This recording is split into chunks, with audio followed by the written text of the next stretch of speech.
Good morning, everybody. Unfortunately, Susanna Leonelli, coordinator of the TechSmed Alliance project, cannot open this conference because of unexpected and serious personal problems. I bring you her welcomes and best wishes for a fruitful conference. I am Francesca Rudley, Technical Assistant Manager of the same TechSmed Alliance project, a project being part of the European E&I CBC Net program.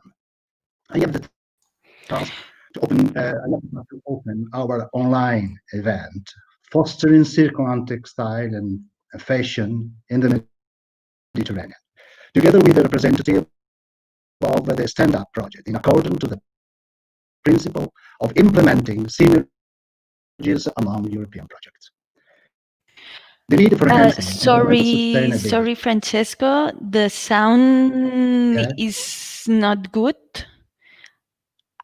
Okay. Now it seems it's good, but the voice. The voice is.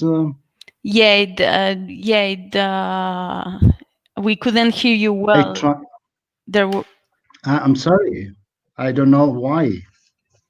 Maybe try now. Can you see me better now? Yes, now it's can better. You hear me? Okay. I was just saying, I'm sorry for this technical problem. I'm saying I am Francesca Rudley, Technical Assistant Manager of the same TechSmed Alliance project, a project being part of the European E&I CBC program. I have the task to open. Sorry to interrupt you, Francesco, but it's bad. Maybe you can try to use your headphones. Yeah, but it was just working. No, I mean we hear you, but we hear you. The voice is not clear, and it's like you are like a robot, actually. Well, I am a robot. Is it better now or not? Yeah, it seems now it's better. Let's try it again. I say, okay. Sorry, we did a lot of tests for this, and unfortunately, when the real thing comes, always the problem arrives. Anyway, I have the task to open our online event fostering circular textile and fashion in the Mediterranean, together with the representative of the Stand Up project. It's not working. Let's keep on talking. Let's see. Okay. In accordance to the principle of implementing synergies among European projects. The need for enhancing environmental sustainability in the textile clothing industry through circular economy is becoming widely acknowledged in the Mediterranean area by policymakers, institutions, enterprises, and the society as a whole. Before starting the work, I would like to thank the RECO Festival for ever including our event in the framework of this unique initiative promoted by the municipality of Prato and entirely dedicated to the circular economy. Also, let me thank our Italian project partner Confindustria Toscana Nord and Museo del Tessuto for having jointly organized this online event with a rich and interesting agenda, gathering international keynote speakers who will present cases and best practices from relevant organizations and companies. Let's now start the works with a short presentation of the TechSmed Alliance project. Then I will leave the floor to Ana Ibanez de Arroya for introduction to the Stand Up project. If everything is okay, I will pass to the slides.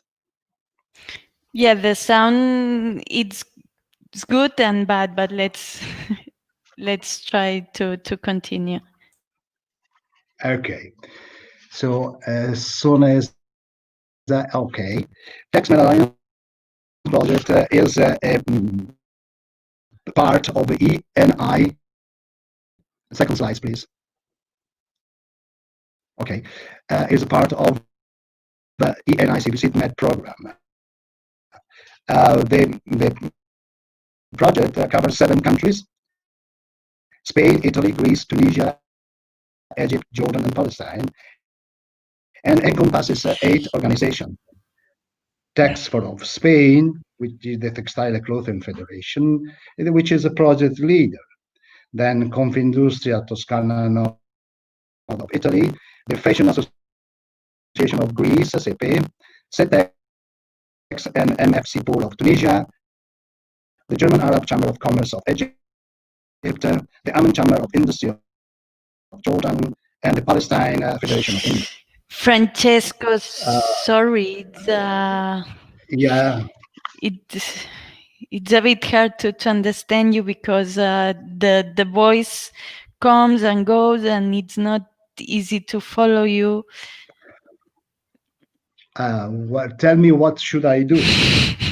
I I have no possibility maybe to. I mean, maybe you could log off and then log again. oh, if you like, if you want, you can go on with your presentation. Then I will present the TextMed Alliance project later on. Yeah, sure, Just let sure. me. Let's do this, Francesco. Okay, so I get out from. Yes. I get out and then. Okay, okay, okay. See you later, perhaps. Yes, see you later. Okay, so well, sorry for these technical issues. This is something it might happen always when doing these such online events. I would like to welcome you now, and again to this jointly event organized by TextMed and the Stand Up projects. As Francesco was mentioning, both projects are funded by the Cross Border Cooperation Initiative and the European Neighborhood Instrument. I would like to thank you to all the organizations that have contributed and the organization of this event.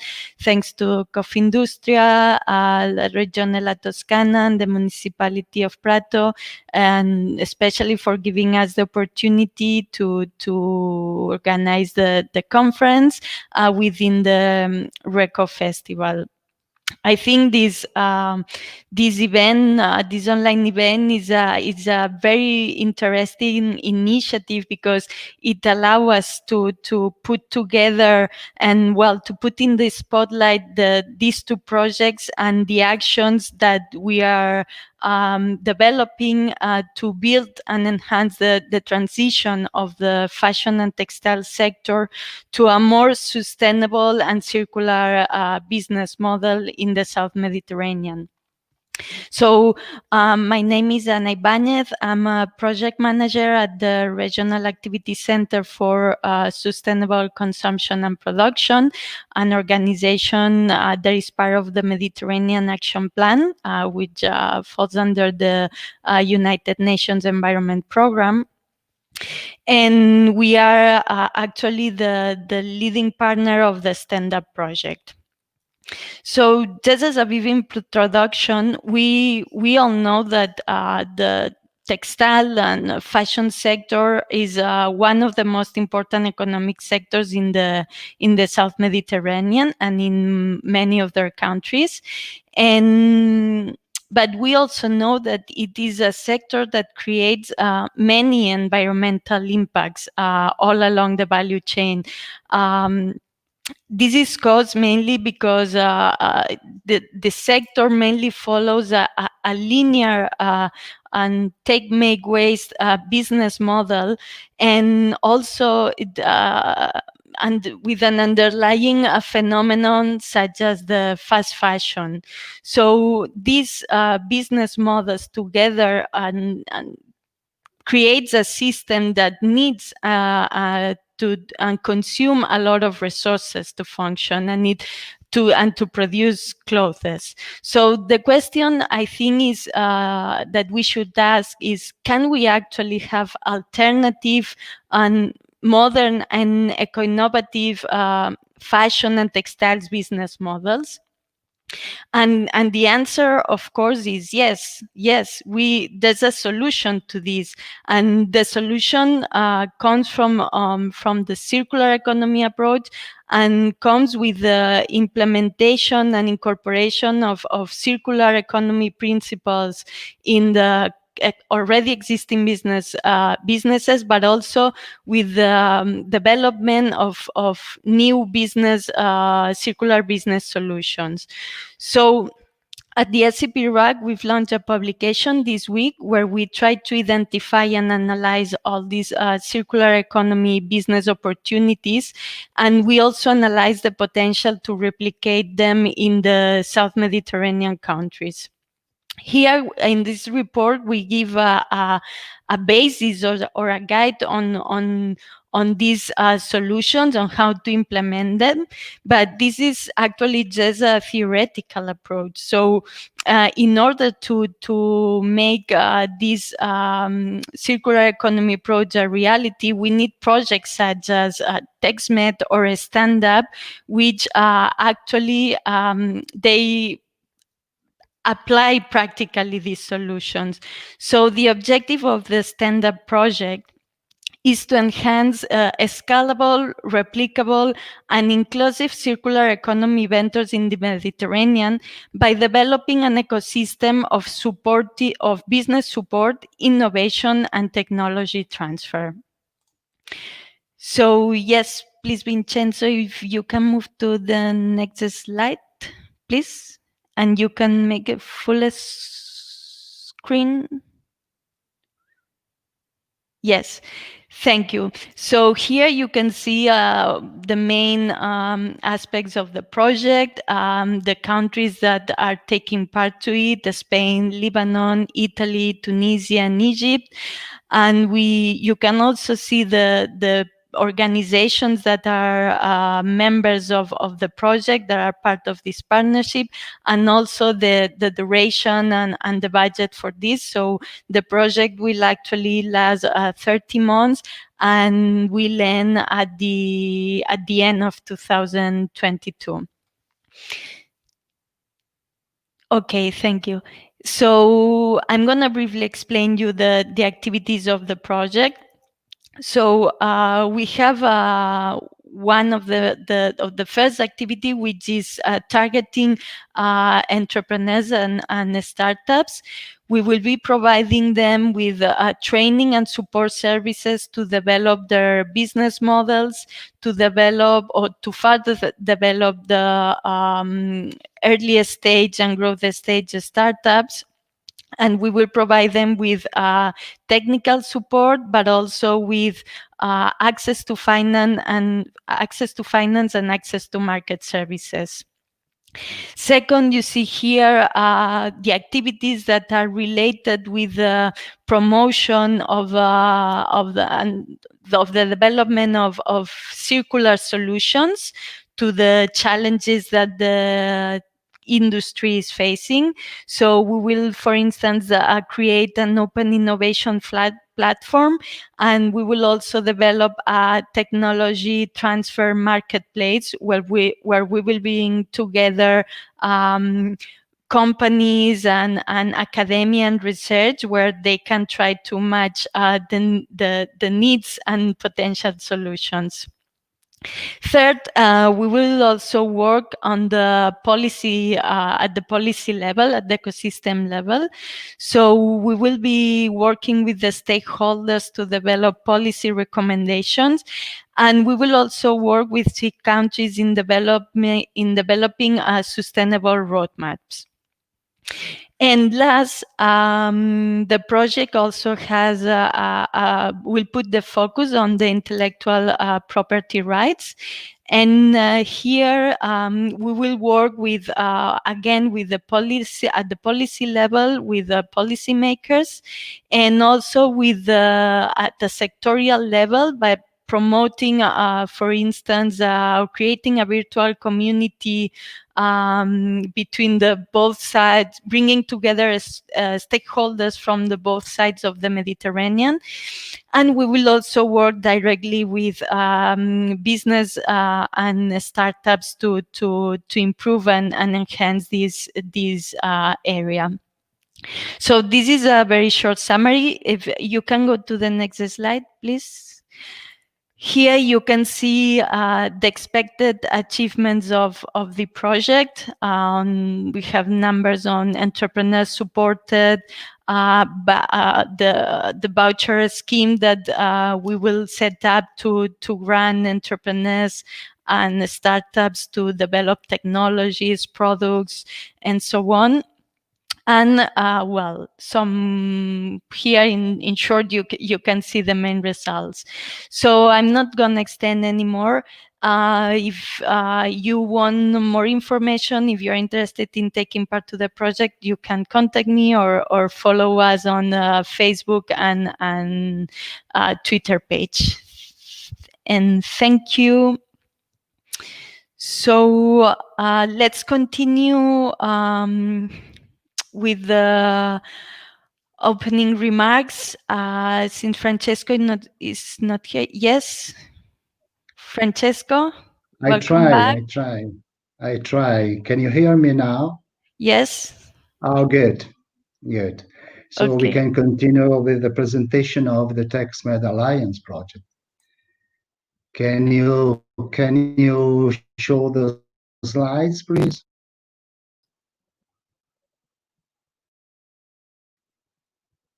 Okay.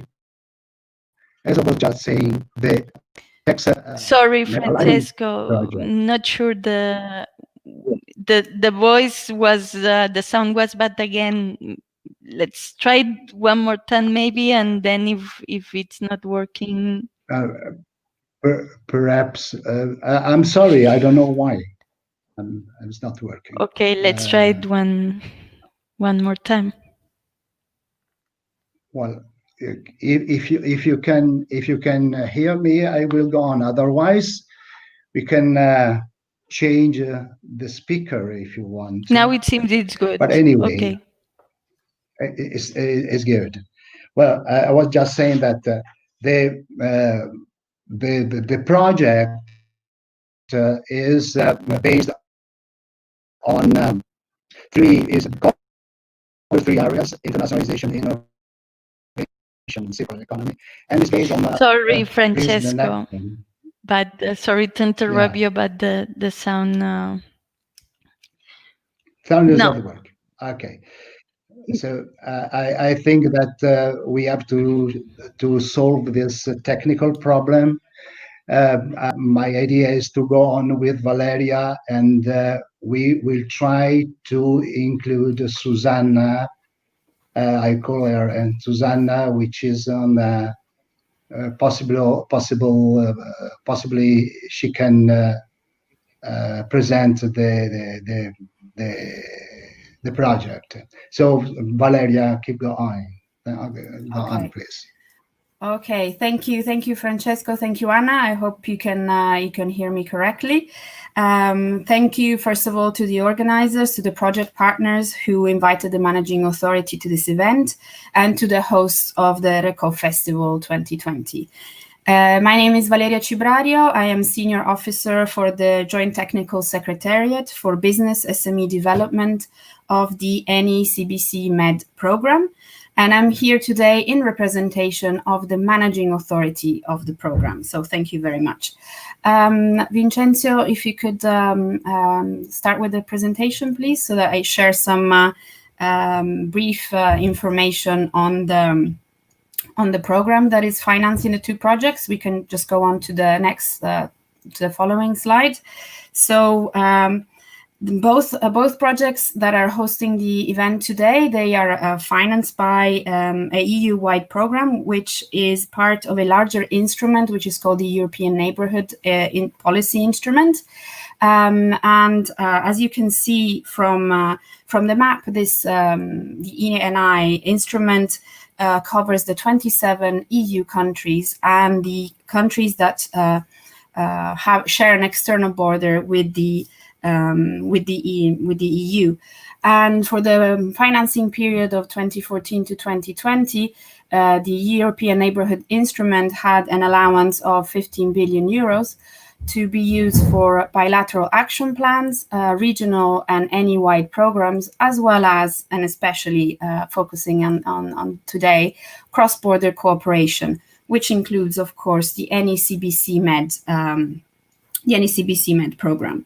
If we can move on to the next slide, where I would like to focus on what cross-border cooperation means, which is exactly that. Cross-border cooperation means that partners on both sides of the EU external borders try to work together to reach common benefits and common solutions to shared programs. The ENI program has 16 cross-border cooperation programs that go from the north in the Arctic to the southern Mediterranean, which is, of course, the NECBC Med program, which includes 14 countries between the European Union and partner countries from the Mediterranean. As you can see in the next slide, this is the beautiful map of the NECBC Med program, which spans from the south of Portugal to Cyprus for the European Union, and from Lebanon to Tunisia in Mediterranean partner countries, and soon, hopefully, also the Algerian Mediterranean coast. The area covers some of the most ancient civilizations and has some unique biodiversity hotspots, but it also shares a lot of common challenges, including climate change, youth unemployment, social inequality, and of course, today, the fight against the COVID-19 pandemic, which is affecting all of the program countries in a major way. And moving on to the next slide, you can see how the program aims to achieve sustainable and shared objectives for all of the beneficiaries throughout the program area. And the results that you see on the slide, they represent the achievements for the 2007-2013 programming period. And you can see they're very varied, anything from new services or to sustainable tourism to supporting transportation and water logistic in the Mediterranean. So as you can see, the projects that we support, they're extremely varied, and they have a multitude of stakeholders and beneficiaries. And when we focus on the current program, can you please move to the next slide, Vincenzo? The state of play currently involves 64 ongoing projects, 41 of which were financed under the first call for proposal, for the standard call for proposal, which also includes TextMed Alliances project, and 23 strategic projects, which also includes stand-up project. And we're currently undergoing the quality evaluation for the capitalization call for proposal, which has an allowance of at least 11 million, probably a bit more, depending on any financing that was left over from the other calls. So we're expecting to finance anything from 11 to 15 or probably a bit more projects under this capitalization call. And focusing on the 64 projects that have been approved, as you can see, they are shared and divided into 4 thematic objectives or priorities, almost equally spread out amongst these priorities, and that they all share the common goal of achieving concrete results for the beneficiaries all around the Mediterranean basin. Both of today's projects they fit under the business and SME development thematic objectives. The TextMed Alliances is within the clustering, SME clustering sub-priority, where Stand Up is more focused on the support to startups and new businesses in the sub-priority of business and SME SME development. Both projects, they share a strong commitment to circular economy, which is definitely a cross-cutting issue in the whole of the NECBC Med program throughout the thematic objectives. We have projects that deal with circular economy, not only in the business and SME development sub-priority, but also in innovation and technology transfer, where they're trying to find sustainable solutions to circular economy and waste reduction issues. But also we have projects under priority 3 to create new companies that support the involvement of younger people who of needs, and also underprivileged people, to develop companies by focusing on circular economy. And of course, under the environmental sustainability, there are a number of projects that work on the topic of circular economy. Therefore, we are extremely happy that Stand Up and TextMed Alliances project are partnering today on this event to highlight how the program is focusing on these topics. As most of the funded projects in the NECBC Med program, both Stand Up and TextMed Alliances also share the fact that they include sub-grants in their project activities. This is not so common in, for example, Interreg or any ENI programs. And this is one of the characteristics of the NECBC Med program, and we're very proud of it, that some of the funding that is allocated to these projects can go directly to final beneficiaries, to, as Anna was explaining before, to start-uppers, to new developments, and it can really have a direct impact on the lives of the final beneficiaries, who in certain situations they're really starting from scratch, and these projects and this program is really reaching out to them in a very concrete and tangible manner.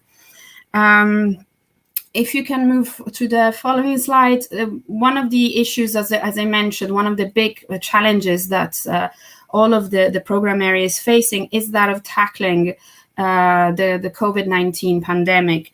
And we asked all projects to think of how they could reach out to their beneficiaries and to their stakeholders and try to support them in such a difficult time. And in fact, we were probably preceded by some projects who were already thinking in a very proactive manner. For example, project TextMed Alliances, they already started during the lockdowns in the springtime to reach out to the beneficiaries in partner countries, both in the EU and also in the Mediterranean countries, to try and find solutions for the production of personal protection equipment and for the transformation of companies who at the time they were not producing for the regular value chain, but had to tackle and face an emergency which nobody could have predicted before.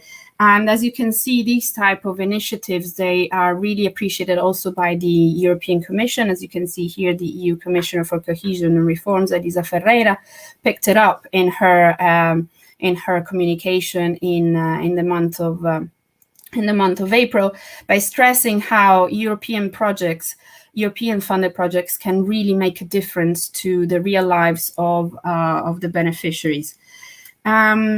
So today, I really wish you a good day of work, and to share a lot of really useful and concrete information.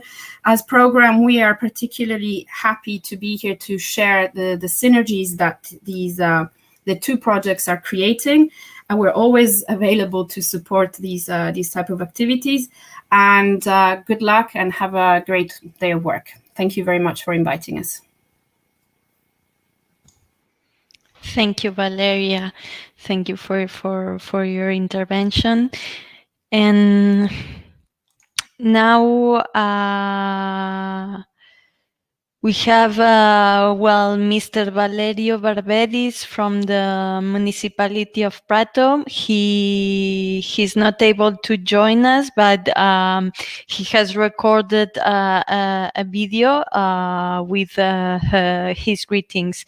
Mr. Valerio Barberis is the chairman of the Urbanism, Environment and Circular Economy Committee of the municipality of Prato. Welcome everybody to this important event. We are very happy to include it in the RECO Festival, the Festival on Circular Economy of Tuscan region. I'm Valerio Barberis, I'm Deputy Mayor on Urban Planning, Environment and Circular Economy, and I welcome you on behalf of the Municipality of Prato and the Mayor Matteo Biffoni.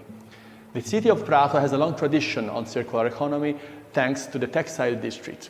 The traditional product of the textile district, the so-called cardato rigenerato, is a typical production of the district that comes from the reuse of discharged old clothes from all over the world and then converting it back to new wonderful fabrics for the fashion world.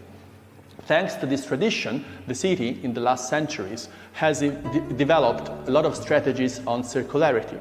And this has given us the chance to be part of a very important partnership at European level on circular economy inserted in the urban agenda for the EU. This participation gave us the opportunity to develop a strategy at city level of considering the city as an urban metabolism where the circularity and a circular approach is the main theme and the main topics. So now we are developing a program which is called Prato Circular City that is trying to foster the circular economy in the urban dimension, considering several topics. The first topic is the textile district, and so the strategies connected to the transition to a more efficient and comprehensive transition to circular economy of the textile district of Prato, and to consider this as an integral part to the fashion world. The second working group is on how to reuse materials at urban level. And the third working group is on how to foster circular economy on citizens' consumption. Fourth topic is developing strategies connecting urban agriculture and food policies at urban level. So creating a virtuous method on considering rural, agricultural and peri-urban areas and food policies connected to, for instance, public canteen and distribution of food in the city. What is important in the city of Prato is that these strategies on circular economy at urban level has developed also the urban planning document of the city. So now the city is fostering reuse at urban level of existing urban tissues, existing urban buildings, considering it at the first a very important value of the city. You have to imagine that Prato is one of the cities where for the first time several old industrial building has been reused for cultural purposes. So for instance, the Fabbricone Theatre is the first theatre that has been developed within an industrial building by the director Ronconi. And very important urban cultural institutions are inside old industrial building. For instance, the main library, the Museum of Textile that is hosting this event, and the Chamber of Commerce of the city. So the city has a long tradition on urban reuse, and this is very important also because the new collective attitude and the new social development of European cities is fostering the reuse of existing buildings connected to social innovation, and so connecting it to the new practices connected to circular economy, especially collaborative economy, and how to foster new economics within the cities using old industrial buildings. All these strategies are considered within the big vision of the city. So considering the city of Prato as a urban metabolism where circularity is now the main topics, where all the aspects at urban level, from the reuse of the existing buildings to the textile production to the reuse of water and how to foster new social dimension in the cities is considered within the big strategies of Prato Circular City. So I leave you to the works of this webinar that is going to be very interesting, and I hope whenever it's possible to see you in Prato, our wonderful city.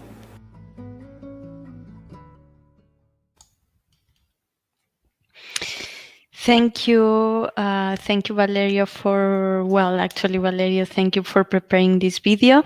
And we're gonna move now. Okay, Tommy, Susanna is here with us. Okay, Susanna, welcome. Yes, thank you very much, Anna. I'm so sorry. I apologize for this technical problem.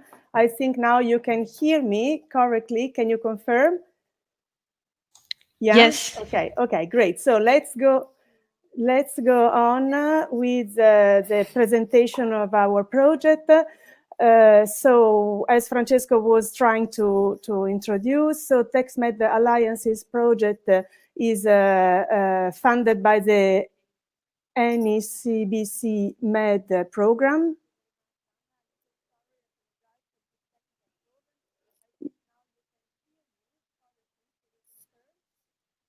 Okay, so I have a very strange sound problem. Can you hear me in direct, please? Could you please confirm? Yes, we can hear you well. Okay, because okay, fantastic. So our project encompasses 7 countries: Spain, Italy, Greece, Tunisia, Egypt, Jordan, and Palestine, and includes a partnership of 8 organizations that are representing the textile and clothing industry of the Mediterranean basin.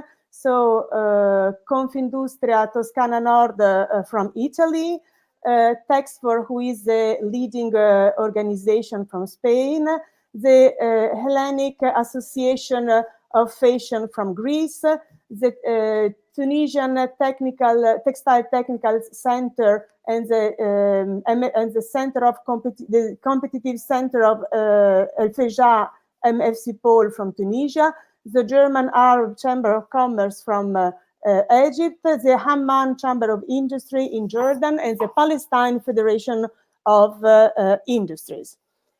So the structure and the objectives of our project. So our project will provide technical and financial resources to develop 4 main framework cooperation initiatives among Mediterranean enterprises that can be startups, small and medium enterprises, and other business support organizations in 3 main macro areas, which are internationalization, innovation, and circular economy.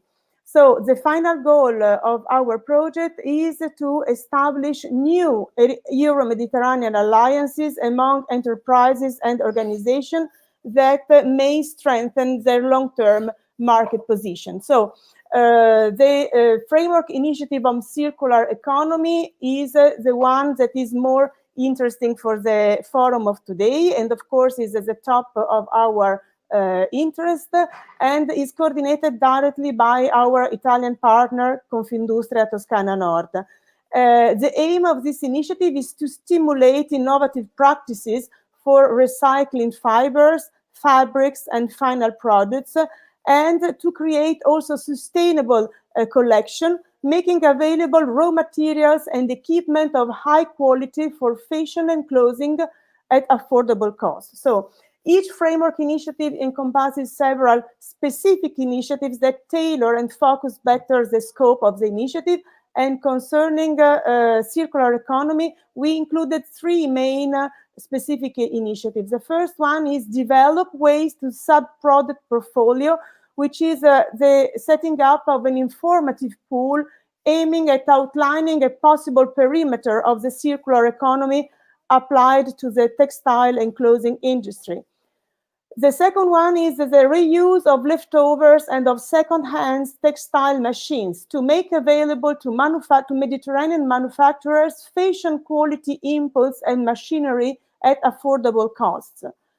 Then the last one is support to the creation of patchwork collection. So it means sustainable fashion collection made from discarded remnant of top-level fashion manufacturer. So the project put in place is already two main instruments for circular economy. The first one is an open forum for circular economy that is becoming a digital knowledge continuative asset that will be shared by TextMed Alliance's partners and available to all enterprises, organizations, professional research and service center and the public at large. So for our project, the events of today represent the kickoff, let's say, the first brick of a construction that will be built up throughout the entire duration of the TextMed Alliance's project, and then will be enriched with contribution, testimonials, practices from the other project partners and the other regions involved in our project. Another tool that we are going to launch in the next days is a leftovers virtual marketplace. So we are activating and we will constantly update a virtual marketplace hosted by Facebook group to enable the matching of raw material sellers and buyers. So in other terms, sellers will be able to show their items in stocks and buyers could ask for samples before buying.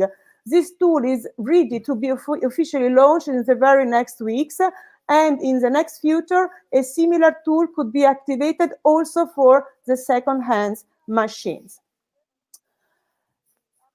So how to take part to our circular economy initiative? So first of all, express your interest to Confindustria Toscana Nord, to Mr. Lorenzo Incagli, who is our project manager in Confindustria. Secondly, as Valeria was anticipating, you can apply to our call for sub-grants because we are distributing financial support up to 10,000 euro as project contribution to selected costs that are related to the implementation of the initiative. So if you are a startup, a micro, a small and medium enterprise based in an eligible territory of the project, and Toscana, of course, is, you can apply to our call for sub-grant, and the first deadline is next 7th of December 2020. The enterprises that will be selected through the call for sub-grants will receive, of course, technical assistance by the project, external consultancy or external services provided by a specialized professional, and a financial contribution up to 10,000 euro. You can find all the relevant information on our project website, including the full call for sub-grant. And of course, do not hesitate to write to me directly in case you have any question or interest to express. Thank you very much. Thank you, Susanna. I'm glad that we've been able to know and to listen about the TextMed project. So let's go with the next panel. We are a bit late, so I will briefly introduce the panel on the circular economy in action. Here, well, as I was mentioning in my previous intervention, the circular economy can be the main solution to reduce all the environmental impacts caused by the production and consumption of clothes. And this is because, as I was mentioning, it is able to tackle, and it suggests to tackle one of the main problems, which is the excessive use of materials and resources in producing or within the industry. So with the circular economy, we can identify where the value is being destroyed all along the value chain, and we can also identify and understand how to retain or create value, and finally to close loop and enable a circular system. So the circular economy promotes and give solutions, actions that tackles each life cycle stage of clothes or accessories. So we propose solutions at the design stage by applying circular economy principle in the design of the clothes, of the products. It proposes solutions in the phase of for instance, the growth of the raw materials or the manufacturing phase, while, for instance, by reducing the use of toxic chemicals. And it also tackles other aspects of for instance, in the use or consumption phase of clothes by promoting or proposing to have, for instance, a service approach in which clothes might be seen as a service when they are rented, rather than that a product that can be bought. So the implementation of the circular economy by its nature affects the whole system and the whole value chain. So in order to successfully implement it, we need the involvement of all the actors. And this means the involvement of designers, of brands, of companies that manufacture the clothes, and also the involvement and the appearance of new businesses and startups that provides new solutions. So all these actors are the ones that should take action, and the ones that should apply this approach and take the lead. So because through the development or the creation of new businesses or the implementation of circular principles in already established companies, we will be able to change these production and consumption patterns of clothes. So with this, I will now introduce and we will now see and hear three speakers that will explain us some of the main actions that could be developed to implement this approach, and also the opportunities and challenges that both already existing SMEs, but also entrepreneurs and startups might face when developing these solutions. So we will start with Valérie Boiten. She's the Senior Policy Officer at the Ellen MacArthur Foundation.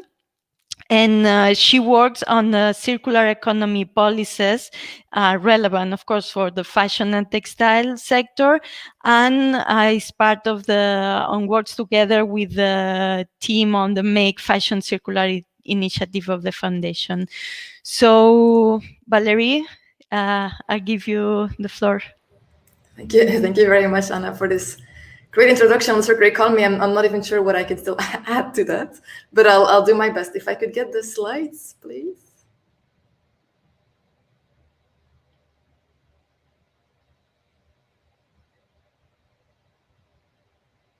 Great, thank you very much. So yeah, let me just introduce myself. My name is Valérie. I work for the Ellen MacArthur Foundation. We're based in the UK, but actually working across the world. I'm myself based in Brussels, for example. And our goal is very much to help accelerate the transition to a circular economy. And we do so by working with many different stakeholders, convening different players, and trying to identify the ways forward. And I would be happy to sketch a little bit today how we see a future circular economy specifically for fashion. And giving some details as to where we want to go. Of course, where do we want to go also means where are we today? Our economy today is organized in a very linear way, which means we take resources out of the ground very often from our Earth and planet. We use these resources to make products, but then eventually these products get used for a rather short lifespan, sometimes not even used at all, if you think about all the unsold stock or products returned from online shopping. So in the end, after this very linear trajectory, what we have is waste and pollution.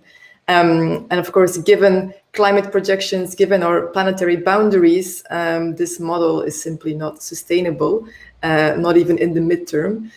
So we as the foundation have developed a framework, a vision for how we can reorganize our economy. And not a surprise to most of you, I suppose, but that vision is very much a circular economy. which is actually a way of creating an economy that works for people, that works for everyone, and that remains within our planetary boundaries. So it's an economy in which we use our products and materials, but we don't use them up, in a sense. Circular economy is built on 3 principles, which you see here on the slide. So the first one is design out waste and pollution.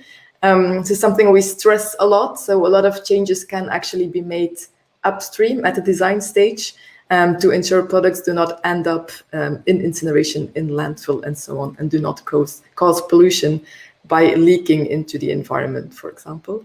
Second principle is keep products and materials in use. This is a huge opportunity. Simply looking at the very wasteful system, including for fashion, that we're having today. So how can we actually move to a system in which we keep them in use for much longer? And the third principle, regenerate natural systems. So of course, preserving our environment, thinking about biodiversity, ecosystem services, and so on. Now, what does all of this mean for fashion if we start applying that a bit more concretely? First principle, of course, can we build an economy, a fashion system where our clothes are used more, which means that you may not like your jumper anymore, but it might still be perfectly good. So how does it then find a new user? How do we really make sure that we use, potentially repair or remake our items even before they end up in recycling, and really make the most out of the materials that we currently have? Second principle would, of course, mean, if you go to the next slide, please.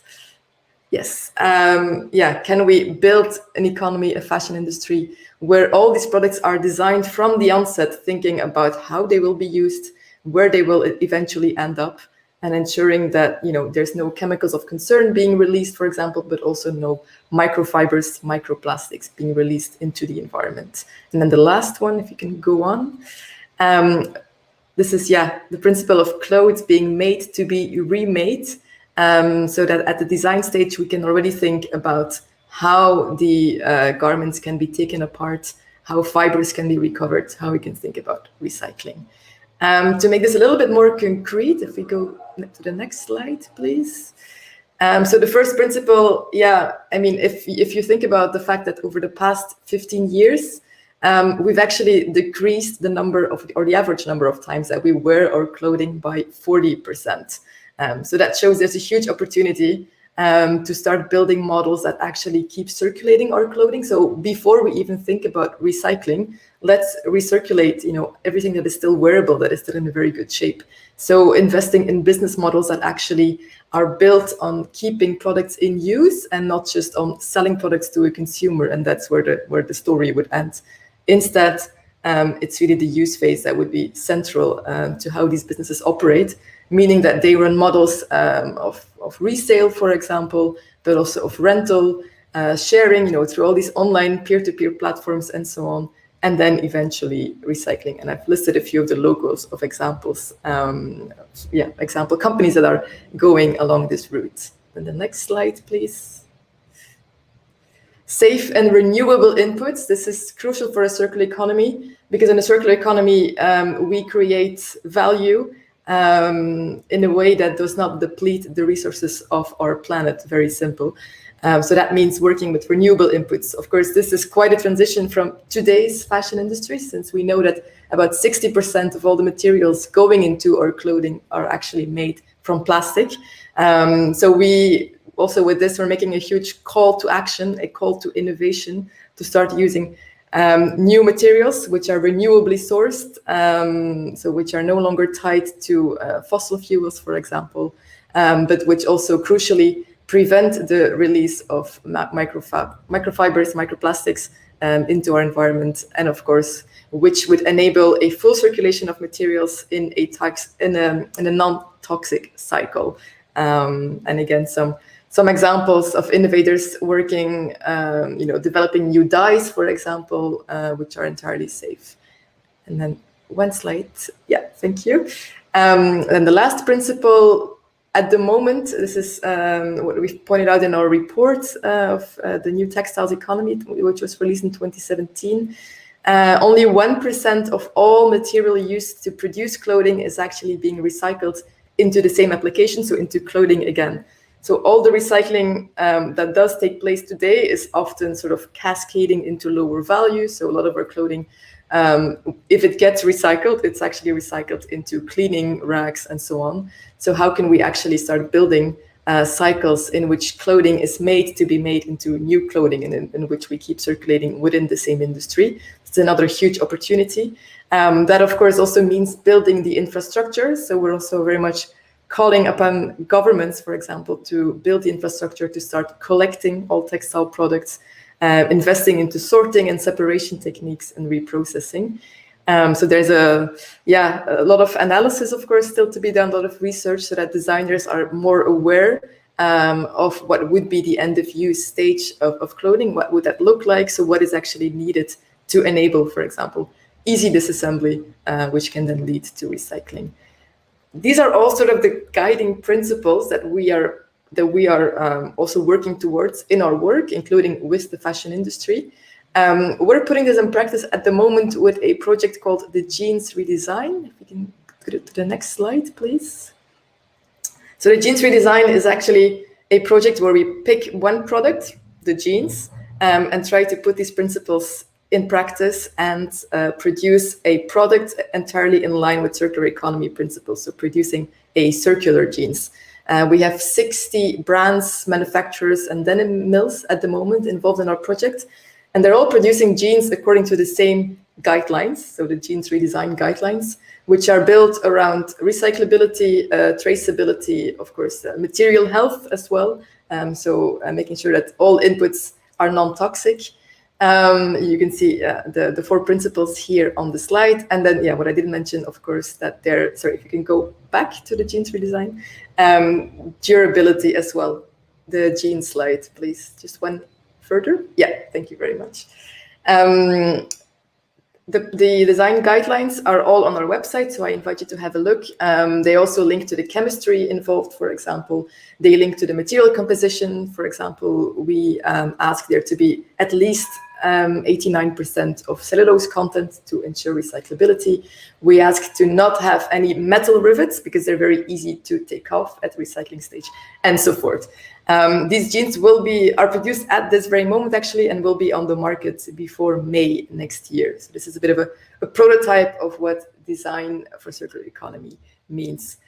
For any questions, please do feel free to reach out or go to our website, ellenmacarthurfoundation.org. And we're always happy to work with actors, from very different industries, very different sectors, and working on these principles and how we can put those in practice. Thank you very much. Thank you, Valerie. Thank you for, your intervention, for giving or explaining in more detail what the circular economy means and the possibilities and opportunities that brings to companies and businesses, startups. And I think we can now go to the next speaker, Mrs. Francesca Rudley. She's a sustainability expert specialized in management system for the implementation of sustainable development projects. And she's a founding partner and CEO of Process Factory, a company specialized in supporting business model transformation into a sustainable business model. So, Francesca, the screen is yours. Hello, thank you for your invitation. I'm Francesca Rudley and I work on sustainable development projects for fashion and luxury value chain.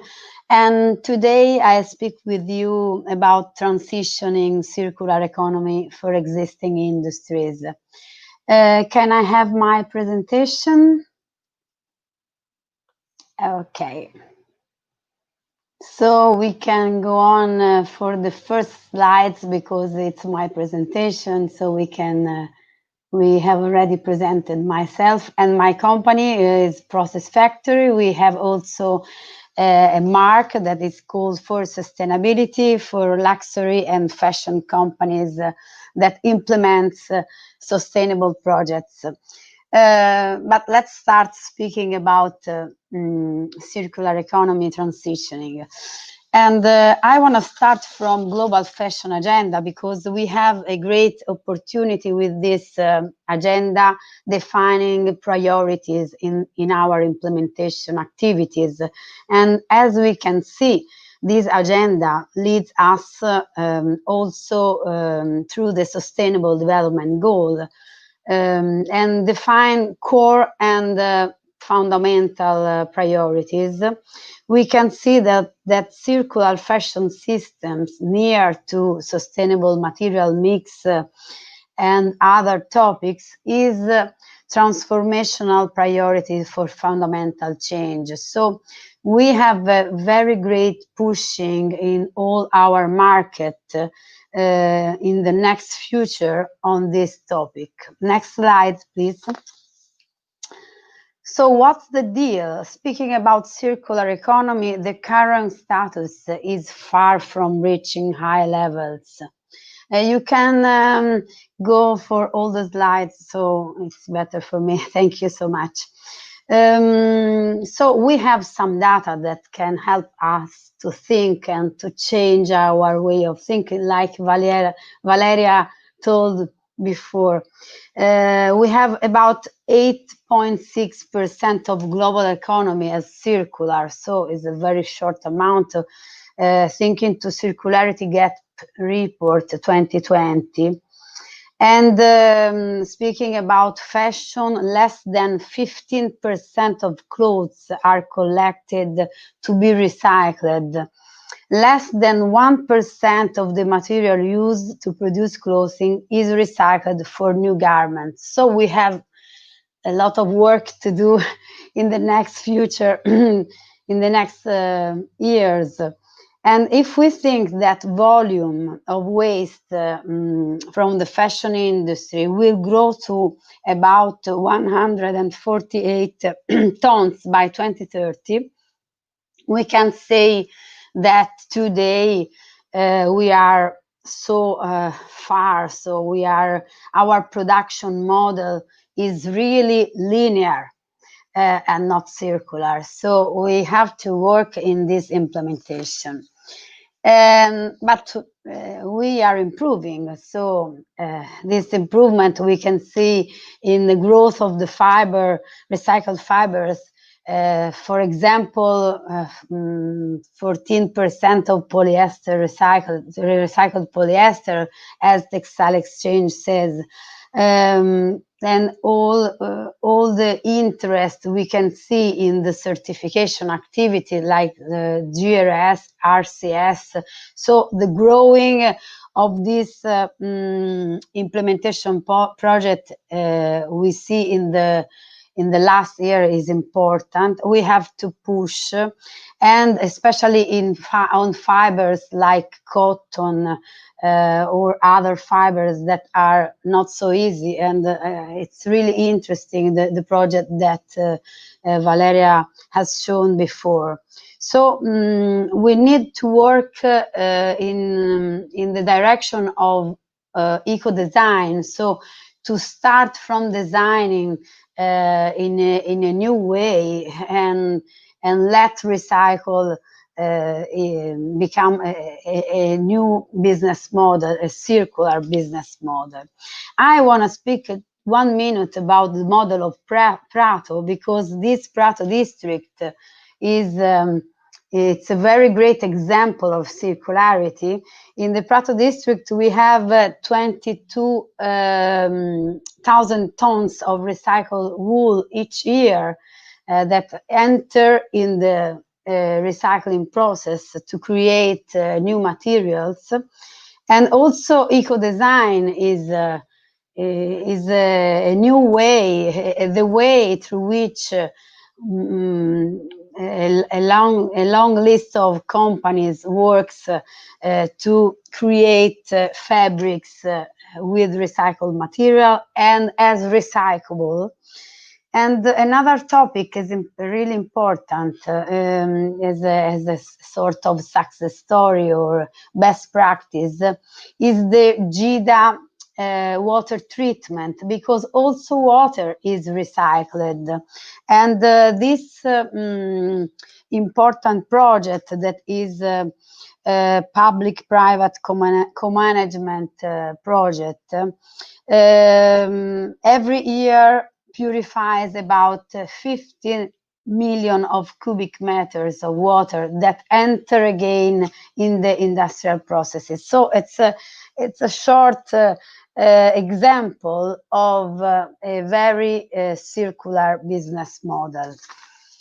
But speaking about, if we see a complete picture, we can say that recycle is not the only option. We can prevent, we can reduce, reuse, recycle, recover, and dispose. So we can work on eco-design, on waste prevention, and also in reuse and safe and clean materials. So think before manufacturing is the really big challenge. We need innovation and different product performances to go in this direction. So what's next? These are my conclusions.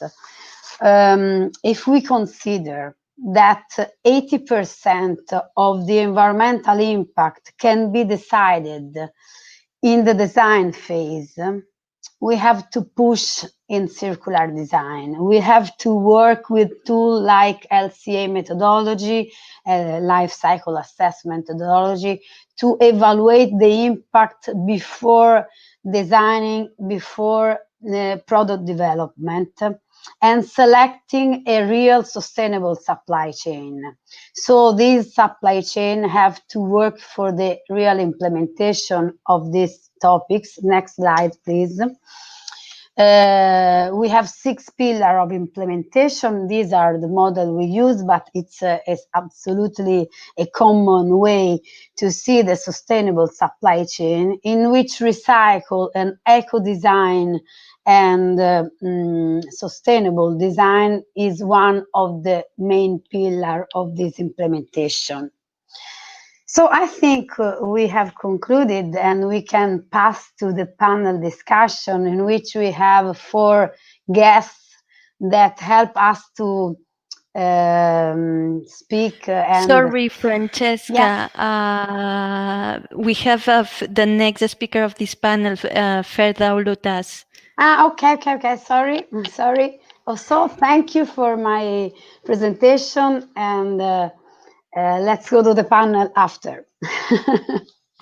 Thank you, Francesca. Indeed, the eco-design, circular design is key actually to prevent and all the to prevent environmental impacts all along the value chain, and to avoid all these negative aspects. So let's continue now with Ferda Ulutas, the last speaker of this panel. She has over 20 years of experience in the fields of sustainability and circular economy, and she's currently a technical advisor and project consultant for the Turkey Circular Economy Platform, which is an initiative jointly managed by the Business Council for Sustainable Development of Turkey and the European Bank for Reconstruction and Development. She's been actually the main author of the report I was mentioning at the beginning on circular business opportunities in the South Mediterranean, and she will be able now to give us more detail about the report and on the challenges and opportunities for startups. Ferda, the screen is yours. Thank you, Anna, for the introduction. Hello, everyone. Can I get my slides, please?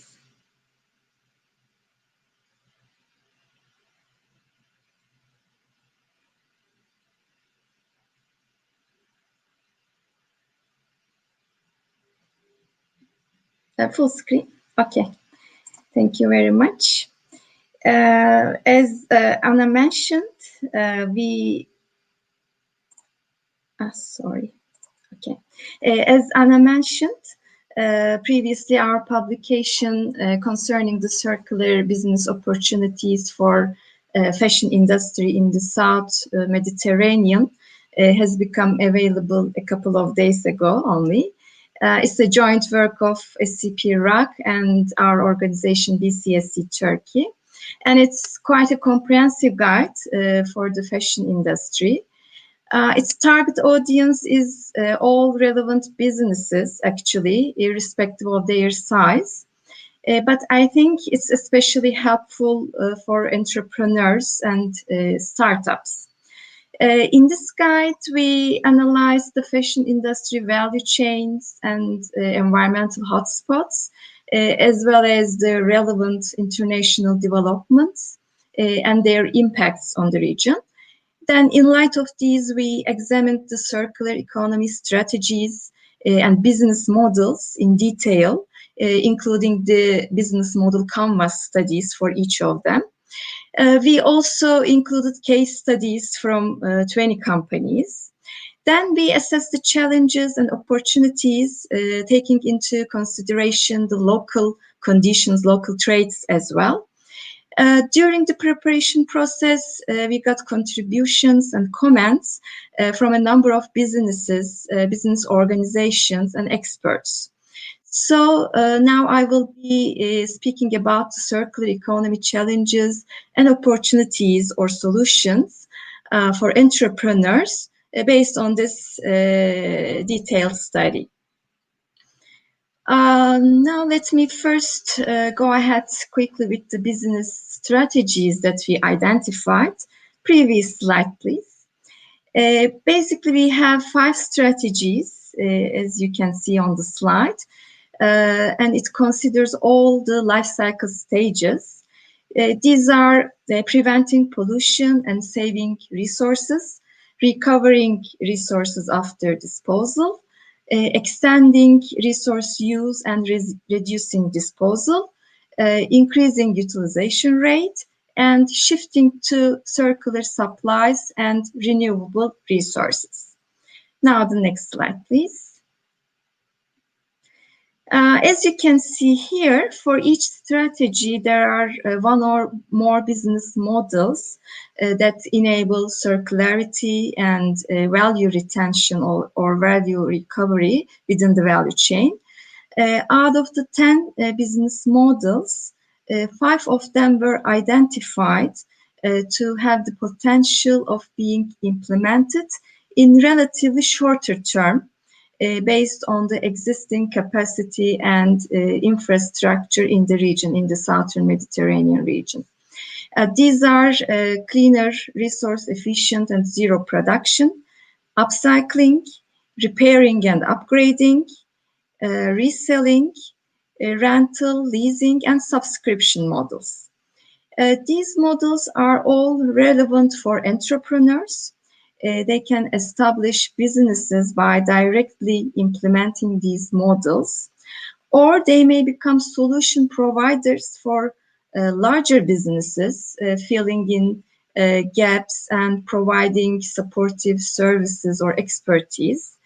For example, the first one, cleaner, resource-efficient production, it's generally applicable for the existing manufacturing companies, actually, but it also creates demands for smaller businesses, which provide relevant expertise, materials, equipment, etc. In the next slide, we can now look at the major challenges and opportunities that we identified while analyzing the business models. In the first place, we have the immature local markets and dominance of fast fashion habits, which unfortunately slow down the demand for sustainable products. Besides that, lack of human resources and some specific capabilities and capacities like eco-design, R&D, and innovation. There are several other challenges associated with supply and demand constraints, infrastructure or investment needs, and also communication challenges. In addition, almost all of the entrepreneurs that we interviewed underlined that the government support available for starting circular businesses were really insufficient. In spite of these challenges, there are absolutely a wide range of drivers and opportunities as well. Of course, entrepreneurs should find ways of understanding and making advantage of these opportunities. For example, they should take into consideration that younger generations show greater potential for adopting more sustainable forms of dressing and shopping. On the other hand, consumer demand for flexibility and lower cost of options is rising, and we expect that these factors will be the major motivators for circular businesses.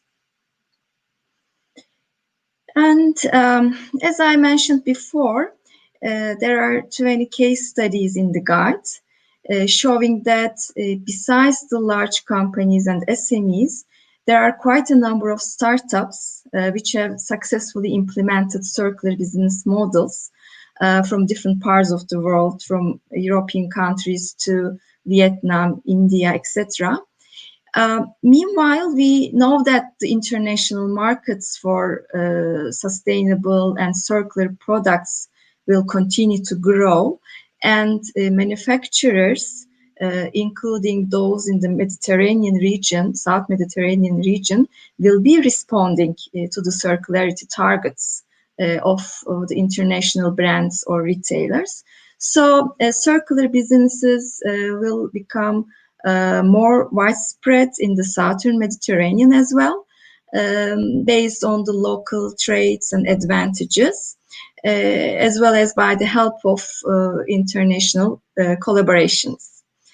That's all I plan to share with you. Thank you very much for listening. Thank you, Ferda. Thank you for giving this quick introduction to the publication. I would invite all those people interested in reading it. You can download it in the BCSD website or SCP-RAC or SwitchMed website.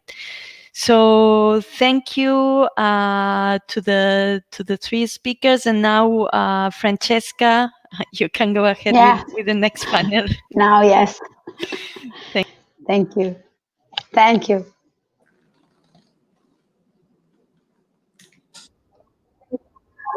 Okay, we have Federico, and so we wait for the others panelists. Marco, good morning. Good morning, Hector, and good morning, Dalia. Good morning. So we are ready. I present the panelists, and then we can start our conversation. So we have with us Mr. Marco Mantellassi, CEO of Manteco, the recycled fabric producer based in Tuscany.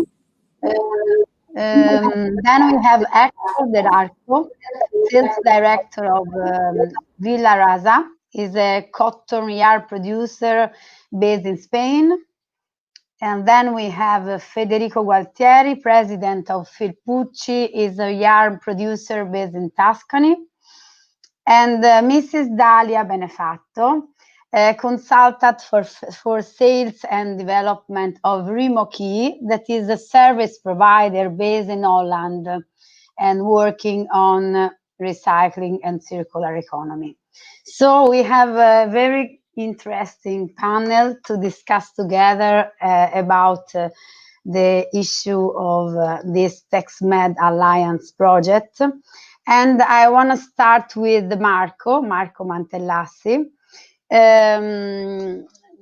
Please, before speaking about your company, your project, I want to launch a very short video that represents your activities, so we can see together, and the entire video, all the public can see Manteco starts in the Textile and is born in Alliance after 1943. our presentation. are selling and we are producing fabric for the apparel industry, and we are exporting 90% of our product all over the world.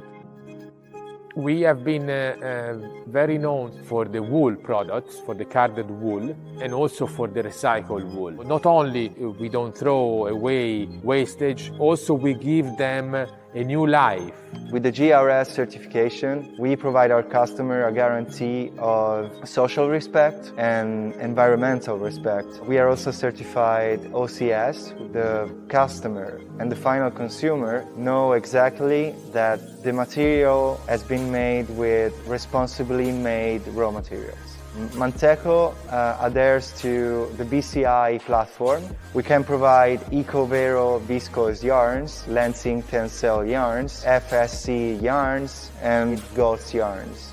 We have an internal policy, which is sustainable design. Our design team makes its best to create recyclable products by choosing the right raw materials, by choosing recyclable raw materials. We have done the LCA, the life cycle assessment, and we have seen that the cycle wool is impacting 75% less than the generic virgin new wool. We recover the textile leftovers that we create during production. Thanks to this policy, we recover a lot of textile waste that we reinsert in the production process. We really aim to the best quality, to the best performance, and I believe this will make the difference in the future.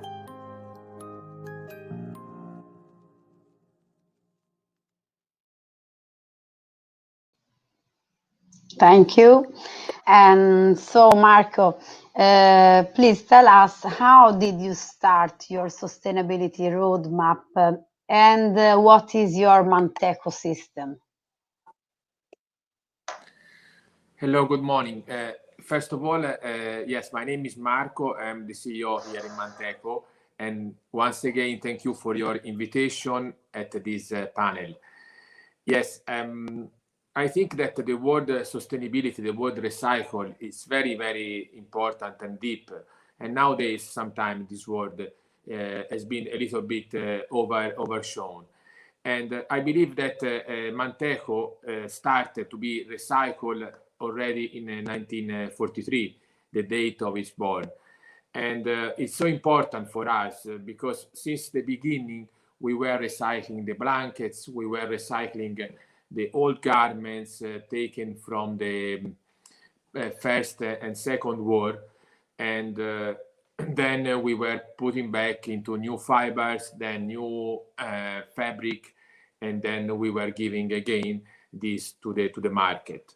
So from the beginning, we have this DNA that is a DNA that is recycled. Nowadays, our production is 40% recycled and 60% new wool. But our mind is always to be in that direction. And we really became probably the most important player for the recycled fabric and the luxury segment. And this is very important because it brings us to the next level, which is really the sustainability and the recycling process. And we have really a strong attention to the district. We are living in a district of Prato that is famous to be full of small industry, artisans, and companies that really makes the difference into their stage that they're working with. And Manteco is giving them the work, is through the Manteco system, is giving them the opportunity to participate to the construction of a recycled fabric that is important for the world, is important for the community. And this is the most important thing that we have done. And throughout this Manteco system, we created the M-Wool, which is a total sustainable and transparent wool. And also we have done some important things like the LCA, like we were mentioning before. So we have measured throughout the last 4 years, we have measured all the single step of production, and we have given a number to the impact of these production stages to the environment. And at the same time, we have compared the recycle to the new wool. So we have seen that the recycle is impacting 75 less than a generic virgin wool. And this is a very important study that we have done for all the industry. And I believe that this number is very important also for the future. And it's also important for us to have to be zero waste. So everything that we bring back here because it's not good or because it's not under our chapter of value, we put it back into production and we recreate again the fabric. So it's all in this mentality, and we think really that the first thing right now is to be certificated, is to do the recycle in a certain way. For example, we monitorize all the supply inside our Manteco system, especially the CO2. We have monitorized the CO2, the water, the chemicals throughout the ZDHC. So all these aspects that I'm briefly talking about, because it will be a little bit longer, the conversation that we should have. Yeah. It's very important to understand what we are doing. But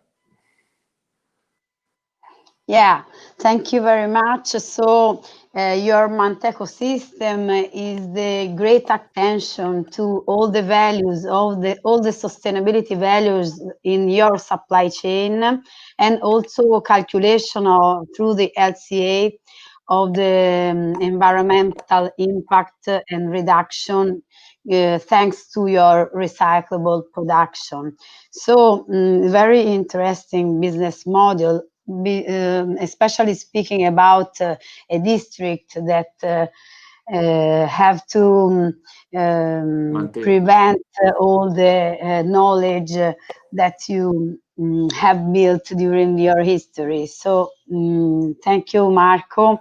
And probably we have another question later. We pass to Hector, that is the sales director of Villa Rasa. And I want to ask you, Hector, can you describe your production and circular model that is on cotton? Because Manteco has spoken about wool, and now we speak about cotton. Hi, Francesca. It's my pleasure to join this panel. Thank you for inviting us. Yes, it's a bit different from what Manteco does. We've been working with recycled cotton since more than 50 years. Our process is a mechanical process.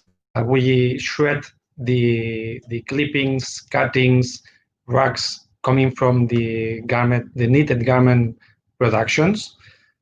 This is what we have been doing up to now. It is post-industrial waste mainly.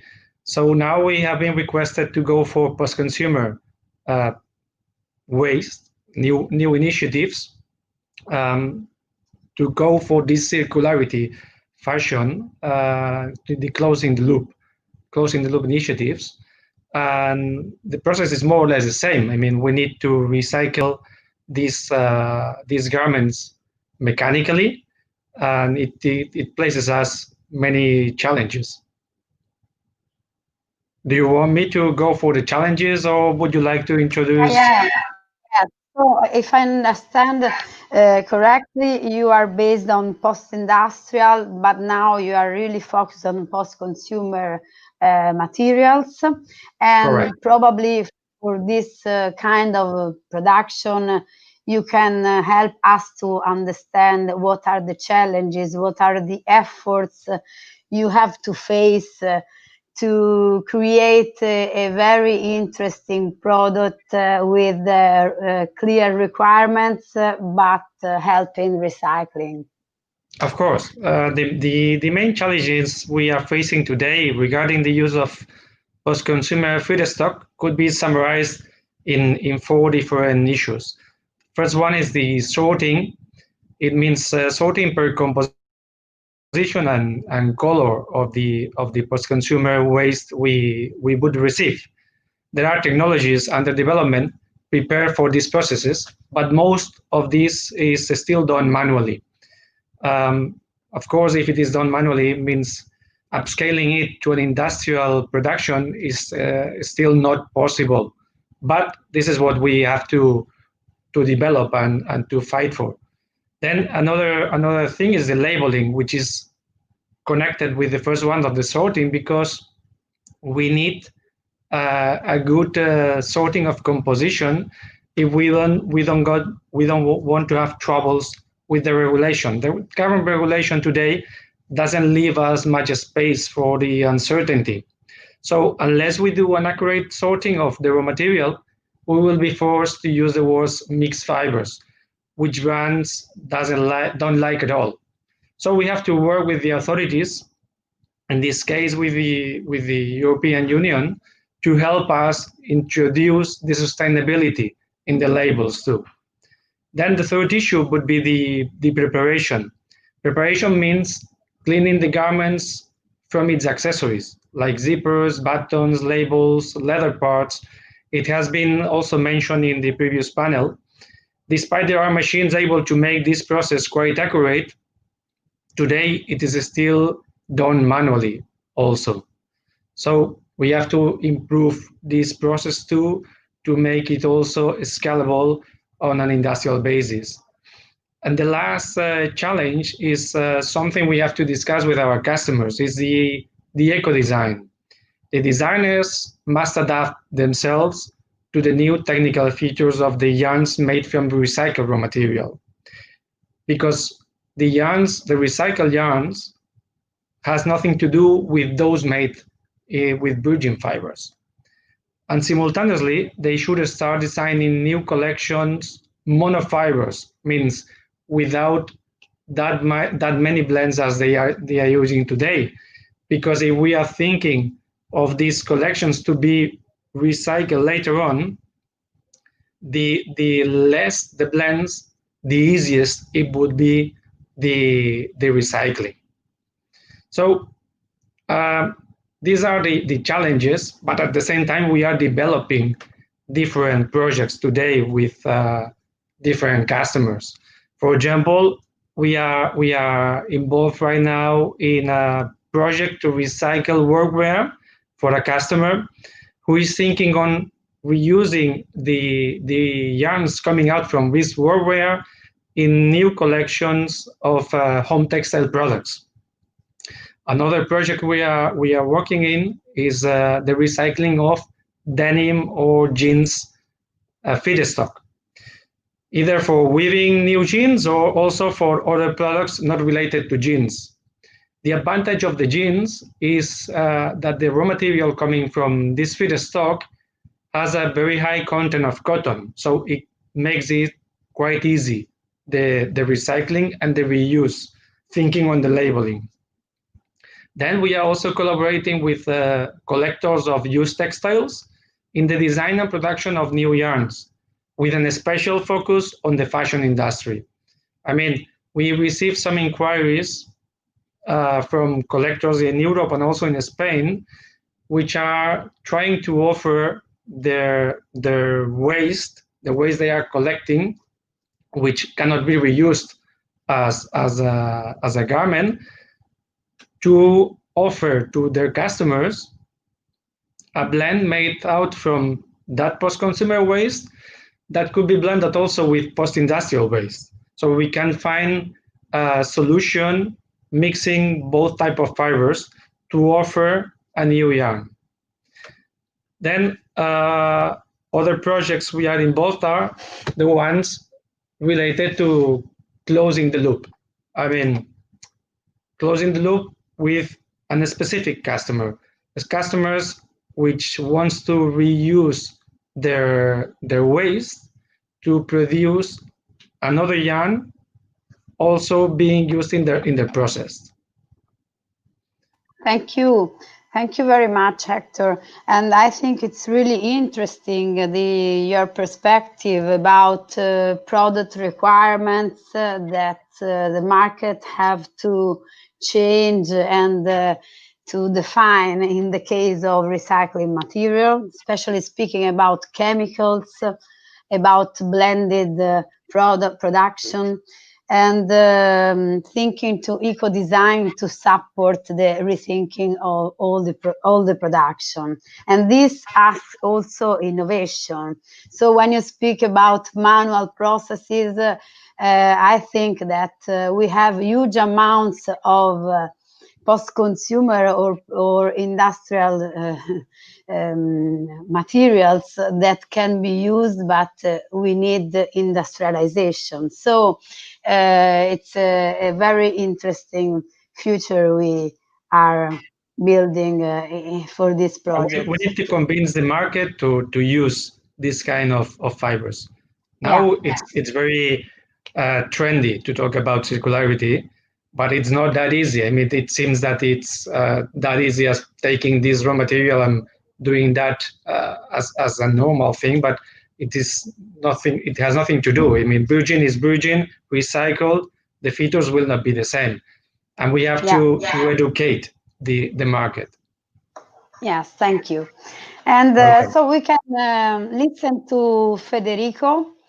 Federico Gualtieri is from Filpucci, and I think we have a little video from your project, your company, and then you can explain your roadmap. My name is Federico Gualtieri. I'm the president of Filpucci SPA, family-owned business in Prato. A company full of heritage, a company full of history of the industrial area of Prato. We started over 10 years ago a project recycling cashmere fibers. We wanted to create something new, wanted to create a new product, giving also a new allure to one of the most expensive fibers in the market. So making cashmere accessible and sustainable for all the brands. We developed a new product starting from pre-consumer and post-consumer cashmere sweaters and scraps from the production of the garments. When we speak about recycled material, we have to consider that we have a big saving of energy. So we save water, we don't use new dye stuff. So this creates a good saving for the environment, and we do not create any pollution. Since the beginning of our sustainable path, we are now being able to certify that 70% of our yarn is certified in the collection. So we're talking about GRS, GOTS, RWS. For us it's very important that either the process and the material, the raw material, have a certification, sustainable certification from the beginning. It's possible to trace back from the beginning to the end of the process everything. The circular economy project for us is very important, and we try to invest more and more every year, also together with brands and our customer. We want them to be involved as much as possible into this movement every year.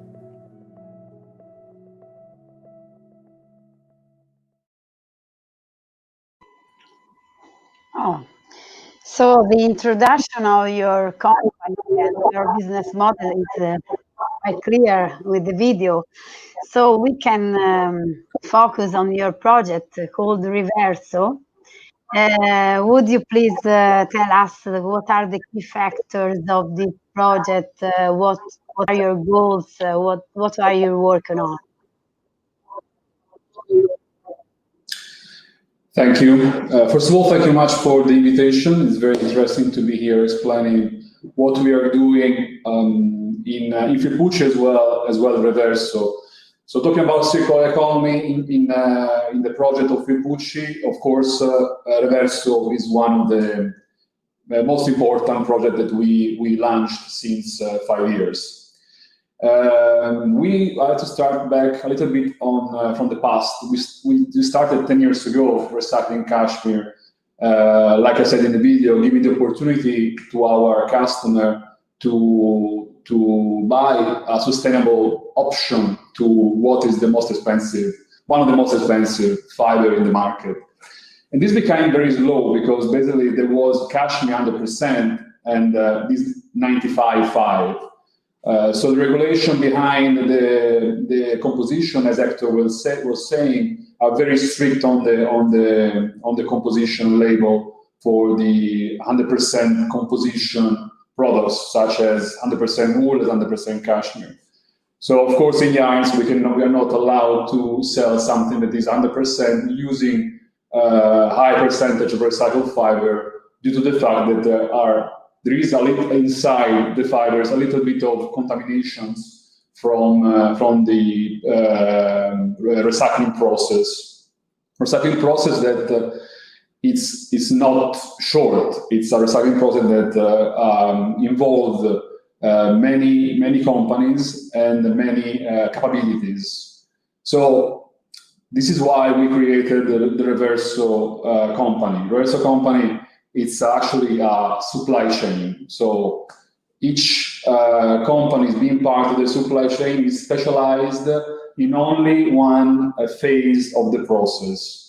So speciality is the key point of the supply chain. Certified, of course, under GRS certification, and with an LCA certified. So we have the LCA certified since 5 years already, since the beginning of the process, showing savings that from wool to cashmere goes from 76% in energy in wool to 82% in energy in the cashmere, recycling cashmere. The bigger savings are using in the CO2 savings, which we show a 92% of total savings in the using a Reverso fiber from the beginning. The Reverso project started, as I said, from a circular economy project, so it's perfect. It's a perfect project considering this panel, because we started only from pre-consumer waste, so using only the leftover and scraps coming from our partner customer. Partner customer that are able to supply to the supply chain all these scraps and the leftover that they are running into the production. The first step, the first company that is involved into this process is Green Line. Green Line is a company that is specialized in recycling all the kind of textile fibers. So they have a quite amazing recycle factory that they are able to divide based on the composition, based on the usage of the wastage, to automotive, to textile production again, to insert again into the production projects. So the Green Line is making the first selection of the fibers, of the swatches basically, and also the yarn that they received from the customer, pre-consumer. The second step is Nuova Fratelli Boretti, which is our selectors, the classic cenciaiolo of Prato. So a history behind their product and a long history behind their company, a family company-owned business. They are specialized into separating fibers as well as colors. This is actually very important because we don't dye anything from the color card. So our product is fully pre-dyed from, of course, the previous life of the yarn. So they divided it, they cut it into pieces that are the right size to go into the spinning process. Felpucci is the third partner, so we are specialized in yarn producing, of course, since 50 years.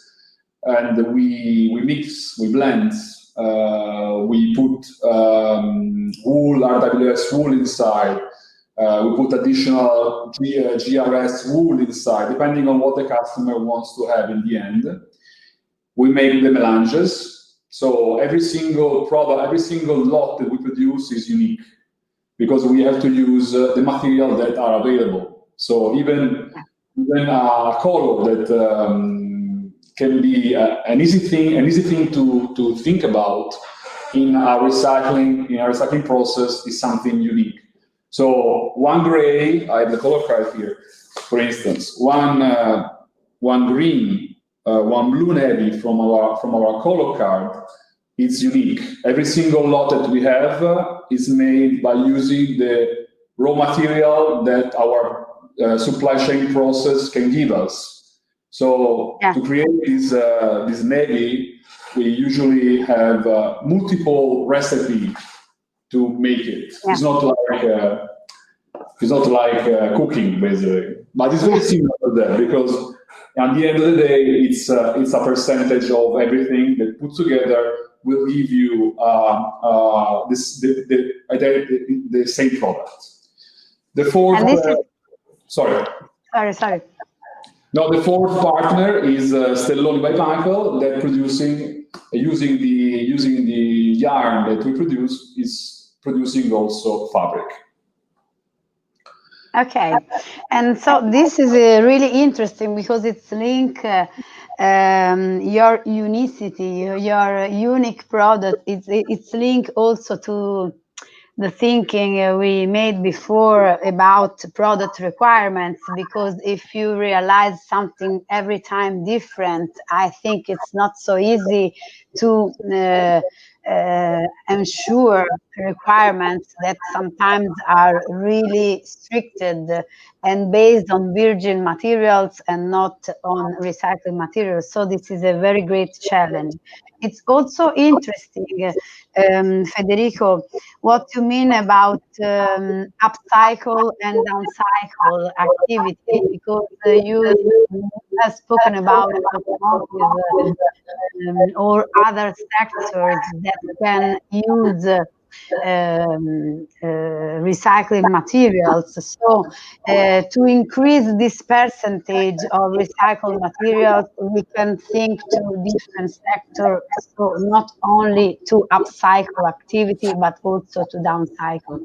So thank you for your explanation, and I pass the floor to Dalia. Dalia is the sales director of Remo Key. So, Dalia, would you please tell us what is the mission of this Remo? What is your target? What you are working on?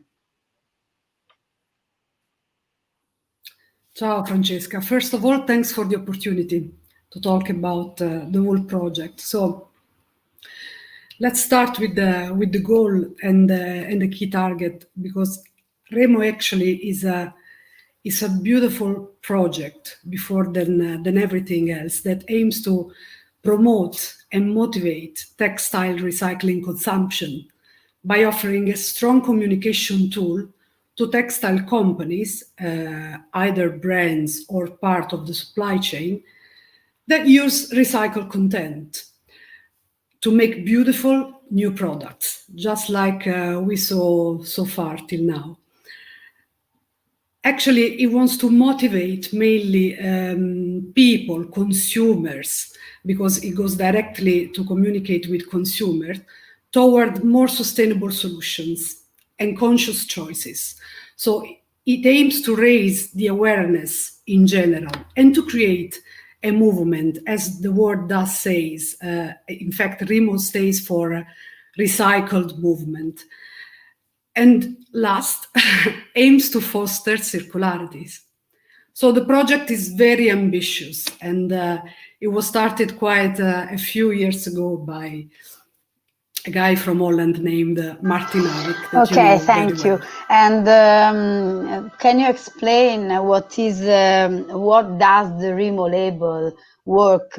So it's not easy to explain in some minutes, but if you give us a flash of the label and what the label represents and how you apply to the industrial processes. Yeah, I will try to be as, let's say, sharpest as possible. So the REMO key label provides customers with transparency and traceability, and the achieved environmental savings on water, CO2, and energy. So it does this through actually 3 fundamental pillars of our services that are made of calculation. Actually, there is a data collection. So first of all, a mapping of the chain of production and a data collection about the compositions of the yarn used, of the recycled material used on the fabric. Then the determination of the final composition, the confirmed recycled percentage, and the calculation of the environmental savings of recycled materials. And this, it does happen using a system based on a LCA approach, and actually compares the recycled material used versus virgin raw materials. The second part of the service is the credibility, because of course when you start to claim with a strong voice and in a very visible manner your sustainable claims and messages, then you need to be credible. So first of all, this validation is independent, because REMO is an independent company, and the information shared are really transparent, because as I was talking before, there is also the transparency of the supply chain that is communicated. There is the building of the trust and awareness with the final consumer, but not only with the final consumer, I would say, but also amongst all the main actors of the supply chain. And this credibility gives also an answer to a demand of truth and validity. So how? Also throughout key strategic partnerships made, like for example with for sustainability. In fact, there is an online self-assessment as a first point of the process when a company would like to join REMO Key program, where there is a self-assessment about all ethical procedures and also self-declarations of the certifications that the company is having. And for example, for sure is mandatory that all the recycled materials that are communicated with REMO are or GRS or RCS certified. And the third, let's say, main point of the service is the communication. So it's a very rich and clear communication, visually attractive. So as I was saying before, there is a product label produced and with a QR code that is actually this one. I'm able to show you one example of what I'm talking about. I don't know if you can see it, but it's very easy because the percentage of the recycled content is shown. There is a QR code. There are the 3 elements that I was mentioning before: water, CO2, and energy communicated. And also there is a landing page that is very easy to access just with the camera of your mobile phone, that actually it contains all the sustainable claims of the company, all the marketing materials that they are providing to REMO Key, and especially actually there is also an easier language for the final consumer. Like, for example, the water savings expressed, they can be not only described in liters, but also in times someone at home is filling his bath tube, or you are recharging your laptop or mobile phone. I mean, things that are very easily happening in our day-by-day life. So this is the second thing. And third thing, the most important one as well, is the transparency of the supply chain. So these are the fundamental things, because actually it's a very strong philosophy and common thinking that the contribution that a person gives, also choosing a sustainable item, deserves attention, and especially the story of who is producing it. Is a brand or is a supplier, it deserves to be communicated. Thank you, Dalia. So I think your project is a really interesting label that helps business to business to arrive to business to consumer. So to help consciousness about circularity, about recycling in the market, and increase this number that we have seen before is very low in this moment. So it's a great opportunity. And sorry, but I haven't launched your video, Dalia, and also the Hector and Villa Rasa video. So I want to show the short video about Remo we have to see together, and remember to all the public, to all the audience, that we can see the entire videos of your company in the TextMed Alliance platform. So please, 2 minutes about Remo Key, and then why do you think it's so important to become transparent? So why transparency is the pillar, the main pillar of this project? Yeah, that's a fantastic question, actually. So traceability, as transparency and certifications are tools that, in general, they are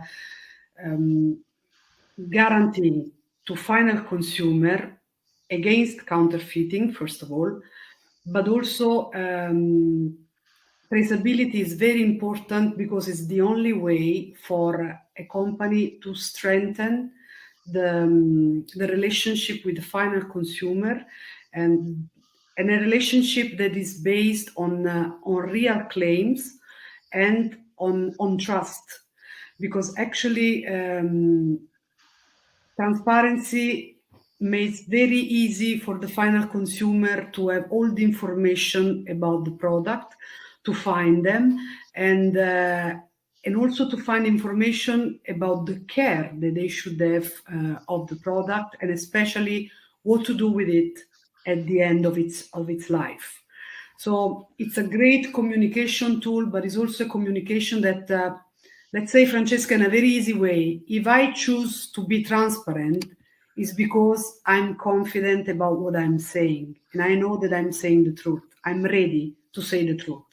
And truth and trust, it's something that is very, very needed in the next future, already now, but in the next future, always more and more. Okay, so we have also seen your video. Sorry, because I need to show before.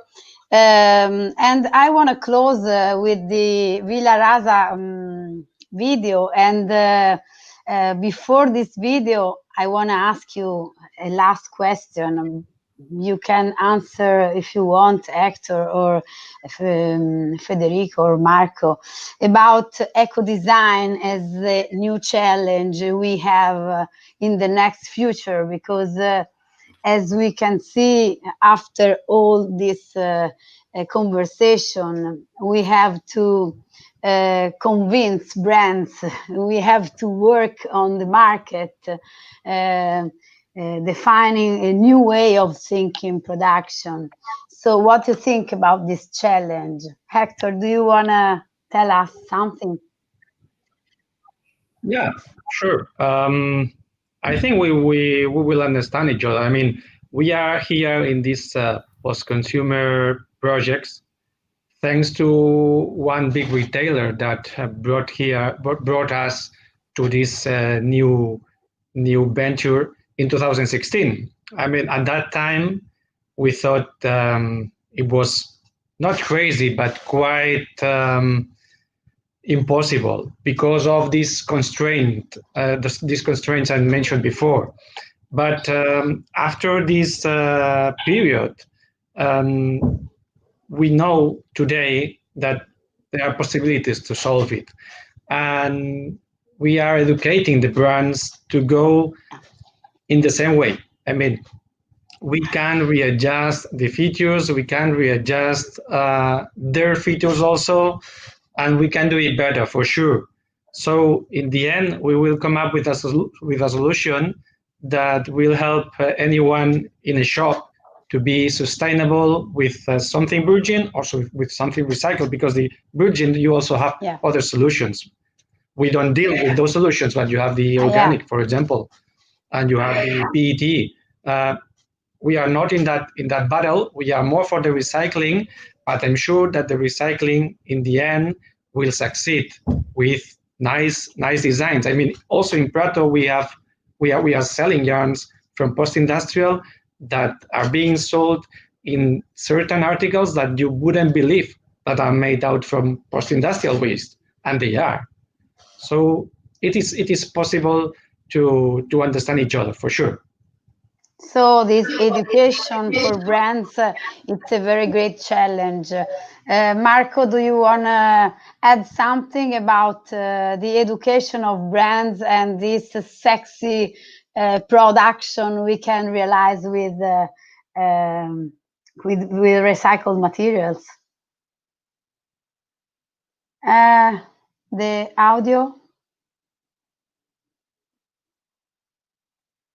You have some problem with audio, Federico. Do you want to add something? No, I have to close. So we can launch the video of Villa Rasa and we finish our panel because we are in time. So I thank you so much, all of you, for this participation and this debate. Vincenzo, if you want to launch the last video, and thank you so much.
So I want to thank you all, and especially for the audience, I want to ask to see all your entire video you have in the TextMed Alliance platform, and come to see Prato as a perfect district for circular economy.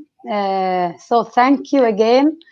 And have a nice day to you all. Thank you. Thank you, Francesca. Ciao. Bye.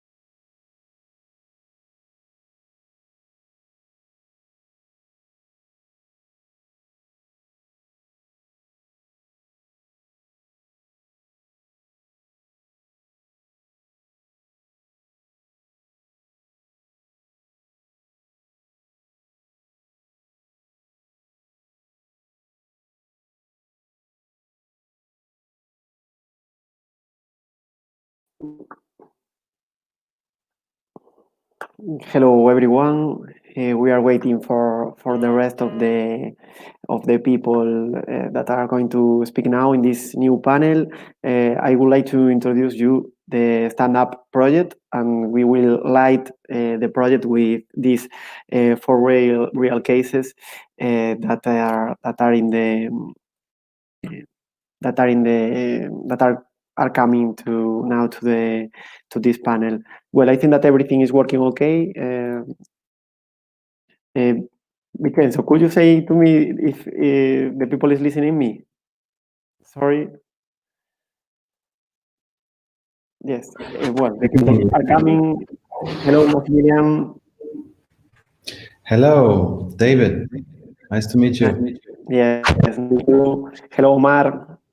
Hello, nice to meet you. Nice to meet you too. In this panel, we are going to focus in these real cases. Here, close of you, I will feel small because I was taking your curriculum vitae and your projects, and it is amazing all the things that you are working on social and environmental innovation. So it will be a pleasure to see your real cases. And let's just to explain a little bit the Stand Up project. In this project, it will be involve 5 different countries. The goal will be to find new opportunities for employee and to create new business models related with circular economy. And for that, in this project will be the possibility of get different actions, tools for the people who will be involved in this project. The main actions will be typical training to create a concepts and business models with strong knowledge about circular economy, and later there will be economical and technical tools to help the companies who wanted to be part. There will be another 2 things that will be nice from Stand Up. That one of them will be to create awards to give to the persons or to the companies that are doing really nice job some award. And later the second will be to help policymakers to introduce more legislation related with circular economy.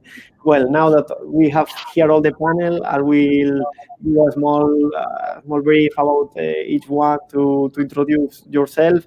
As I was telling to all of you, I feel really small here because the 5 persons that I have in front of, they don't have a job. I think that they have a passion, and they will show us which one is. Well, in the first person that I would like to introduce is Christel Khalid from Lebanon. She has really big expert about innovation and help small business from fundraising, open grants, and helping them to develop business with social and environmental impact. So, Crystal, if you want to start. Yes. Hello everyone. So I'm Crystal Khalil. I represent Beritech. It's an entrepreneurship institution in Lebanon. And I'll be talking a bit about how we address innovation and how it evolved basically along the years. And how now, where are we now at the level of the social and environmental impact and support for entrepreneurs? So can I start the slide, please? Yeah, the second slide. So I will basically give you a very quick introduction about what Beritech is. It's an initiative by a private university in Lebanon, yet independent, for the support of entrepreneurs and innovators in Lebanon, and the support of the economy through the empowerment of technology, innovation, and job creation.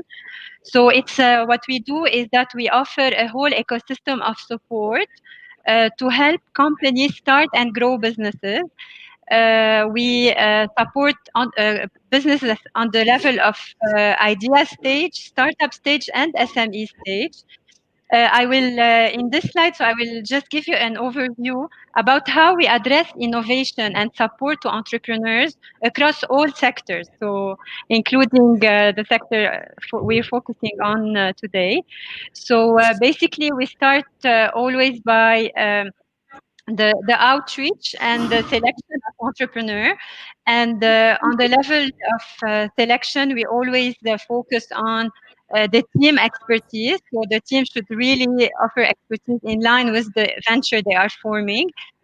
We focused on the innovation, scalability, and sustainability of the venture. How we do this, and I would like to highlight this, on the level of the sector we're focusing on and the circular economy, we are using a lot the open innovation approach. So basically, we are always driven by. Sorry, I'm hearing a little of echo. I don't know if you can hear me well. So, okay. So basically, we start always by identifying challenges and innovation areas in a particular Please, sorry, Crystal. Omar, could you mute your microphone? Thank you. Okay, thank you.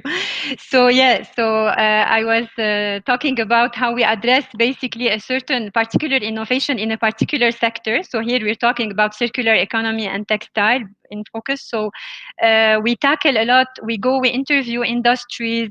We define their challenges. We also collaborate a lot with academia to identify what are the research focuses on. So, and we try really to address these challenges and opportunities and entrepreneurship through inviting entrepreneurs to develop solutions that are really compatible with the market opportunity. So we do a lot of hackathon innovation camps led by industry experts, and it's very important to tackle this approach also in the specific sector. And then we onboard entrepreneurs through acceleration and incubation program, where we support them a lot in validating their idea in the market level and be ready to approach funds. So we do a lot of coaching, mentoring, and technical assistance with experts to help them develop their minimum viable products or grow their ventures. And we have a fabrication lab that we use a lot for prototype development, which plays a crucial role in rapid prototyping and technology. And then we start working on the growth stage and access to markets and linkages. And here I would like to shed the light on really the regional opportunities. Like we always push our entrepreneurs to focus on what's happening in the region, start and validate in Lebanon, but also take into account a minimum of a regional approach into addressing market opportunities. And I would say being part of EU-funded projects is a big opportunity on that level, because it really helps in developing a regional network of expert partners and entrepreneurs. And we, as incubator, we play the role of catalyst and connecting opportunities. So, for example, an entrepreneur can be working on a certain innovation in Lebanon, yet addressing a different market, connecting with another investor. So the regional approach of things is crucial. We also have grants components part of our programs, where we offer like small amounts of grants to really use for validation and business development. We work a lot on the advocacy level. We developed a lot of reports, and on the level of technology transfer. So we work a lot on supporting IP businesses and spin-offs from academia to really be a viable startup project. We also do work on the clustering, and here it's very important because it really brings together small businesses and industry players, particular to a sector, to exchange expertise through roundtables, to explore together how they can address innovation in their sector, and explore a collaborative approach and partnerships to make their work more efficient.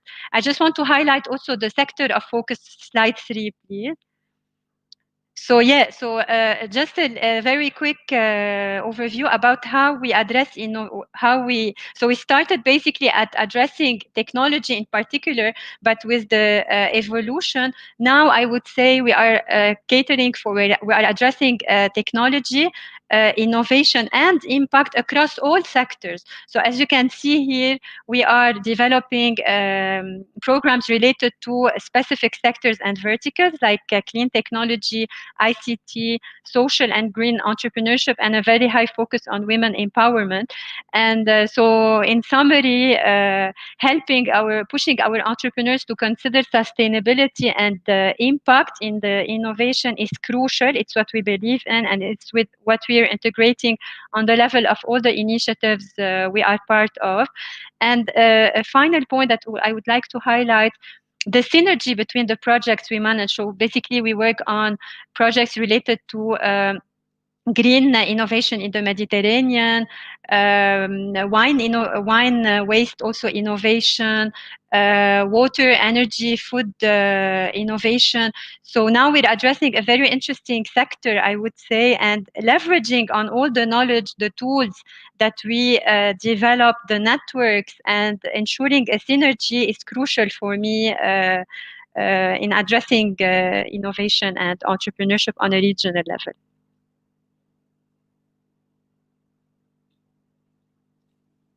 Thank you very much, Christel. Amazing how you are helping a lot of different companies with a lot of purpose. Really, really amazing. Well, if somebody has some question, you could write on comments to ask something to Christel. But we are going to continue through again in Lebanon. In this time, Omar. He's working in Fabric ID. I think that he's the CEO, and they are especially focused on redistribute clothes with a new kind of business model that is not common.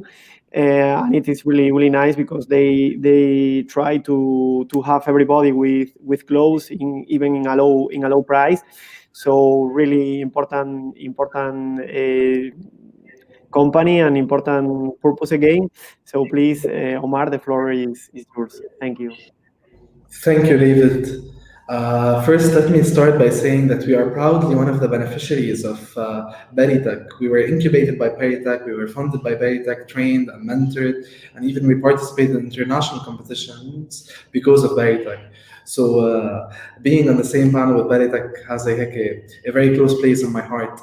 I'm going to share my screen and start with my presentation.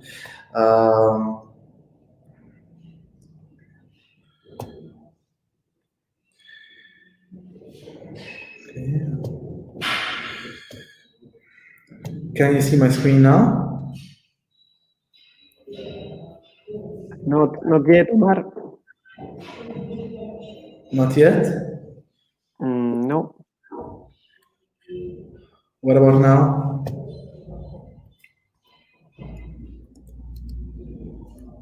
Again, we continue without see anything. I think that now, yes, perfect, Mar. Perfect. Thank you very much.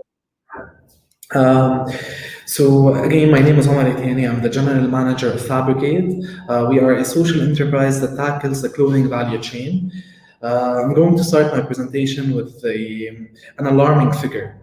In Lebanon, a country with a population of around 6 million, 3.3 million people, between citizens and refugees, can't afford basic human needs such as decent clothing. But in the same country, at the same time, we have more than 2.5 million individuals who currently have clothes that they are willing to donate, yet they can't find an appropriate system that can deliver their clothing to those in need.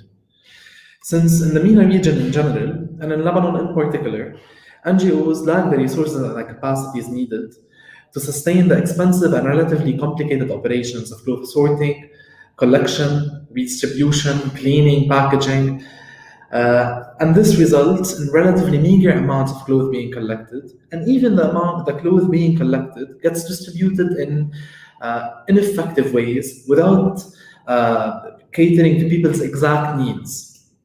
And this is basically the problem that Fabricate started with. What we do is fairly simple. We collect secondhand clothes from schools, universities, businesses. We have more than 100 clothing collection bins all across the country. We also collect from NGOs. We have partnerships with several institutions. So basically, if somebody donates their clothes in Lebanon, it will most probably end up at our warehouse, where it's cleaned, sorted, merchandised, tagged. There's an intricate database system. And then around 78% of the clothes collected ends up at Souk al-Khlanj. Souk al-Khlanj is basically our stores catered to marginalized communities, where we sell, again, 78% of the clothes we collect for prices ranging between 0.1 and maximum $0.4 per item.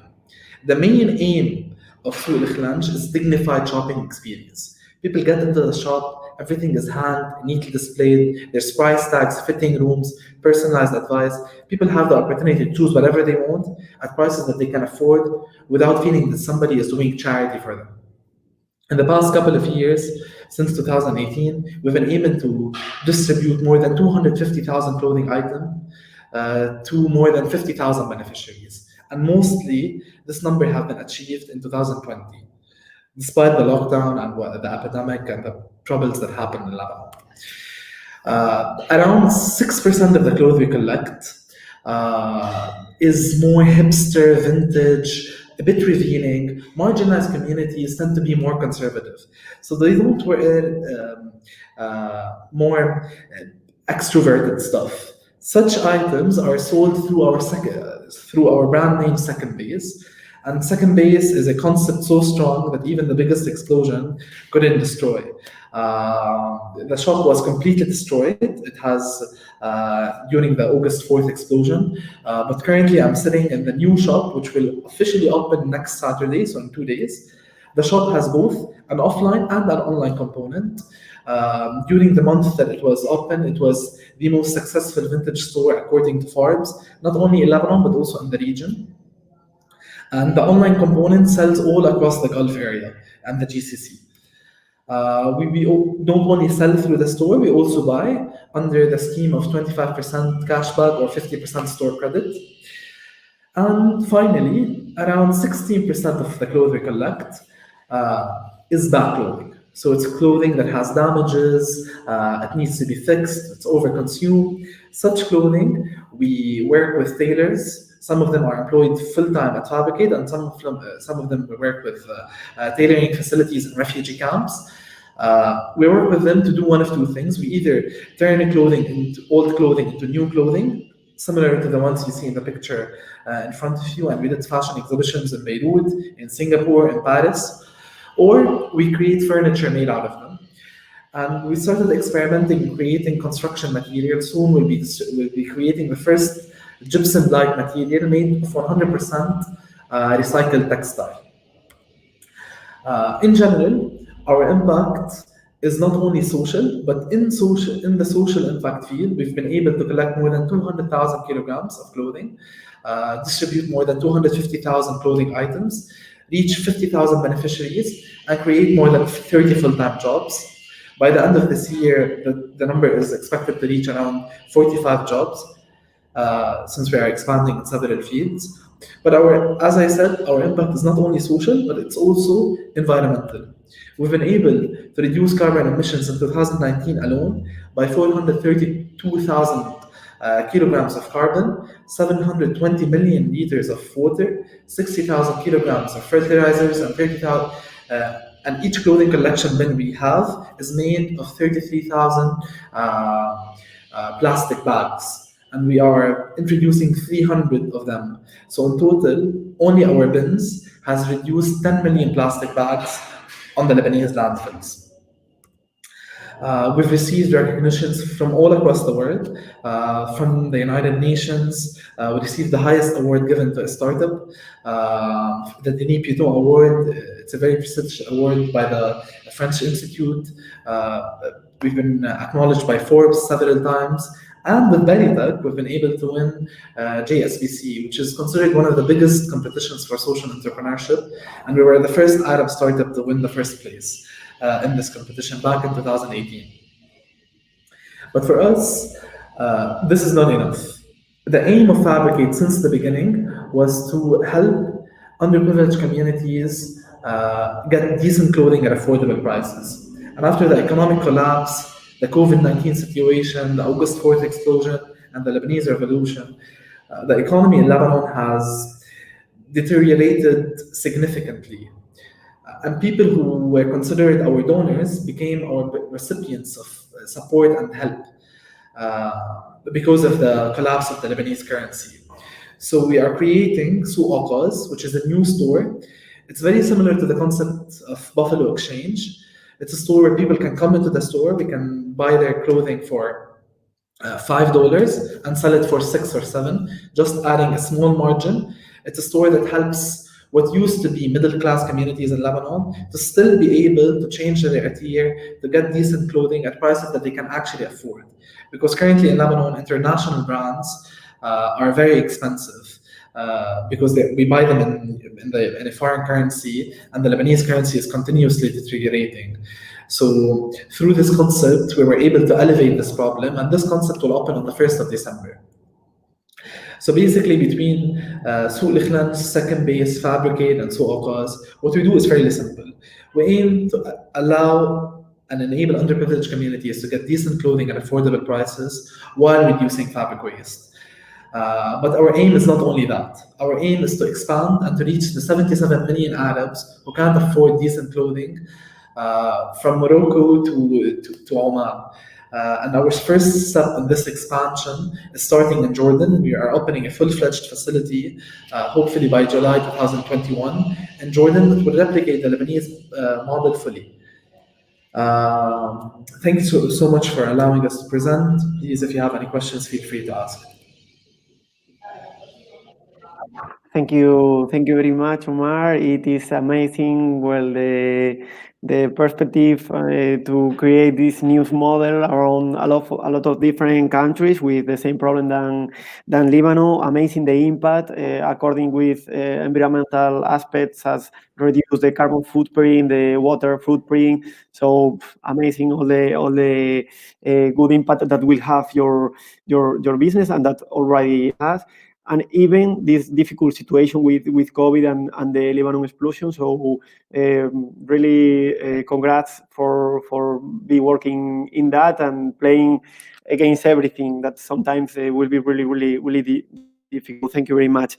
Well, the next time we are going to fly from Lebanon to Egypt. In this time, Maximilian, which is like another amazing person. The thing that I was telling to you previous, as you say that I feel small, it is completely true. Later of listening, Kristen and Omar. Now with Maximilian, we are going. I don't know exactly in each one of the topics that he's working will be focusing, but he's into different things. One of these is related with being with the sustainable develop from the fibers, from the organic cotton, from Naturtex company, and the other one is with SECEM, which is some kind of organization to help a lot of different business too. So Maximilian, we are really expecting to listen to you, and thank you very much. You are on mute. Thank you very much. Hello to everyone. Sorry? Salam alaikum from Egypt. I hope you can hear me fine. I'm really inspired by the presentations that came before, and I'm also happy to see a whole industry being on the move. You can pop up my presentation. Just to my person quickly, I moved to Egypt 11 years ago, so I saw also a lot of transformation happening here, of course. And NatureTax is a subsidy of SECEM, which is an initiative for sustainable development in Egypt. And we are working on several fronts in order to bring that transformation forth. And of course, I'm happy now to go through and present my idea of how we can contribute, but also of how we can learn from each other. And in the next slide, you contextualize a little bit the Egyptian situation with regard to relevant facts on the textile industry. But of course, one or two facts before even we go to the textile industry. I mean, Egypt is a country that has extreme environmental pressures, water scarcity, and all that are parts of our reality here. And in the Egyptian textile industry, we find that there's a huge brand recognition or famous white gold, namely the Egyptian cotton, but the cotton gets often exported and not so much value creation happens here in Egypt itself. So of course, this is a lot of, let's say, wasted potential for value creation and community development, and we want to work on that number to go down. If you're working here in the textile industry in Egypt, you find it's not easy to create value. When we look at profitabilities on the industry level for companies who produce here, or even companies who export the cotton and fabrics, which we are also part of, you can see that the margins are extremely low.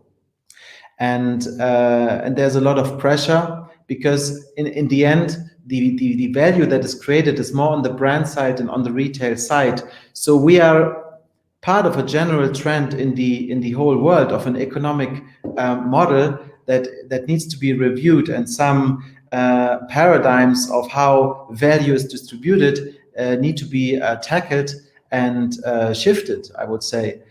So we have to talk about this kind of value creation here locally, based on the available raw materials, in that case cotton, organic cotton.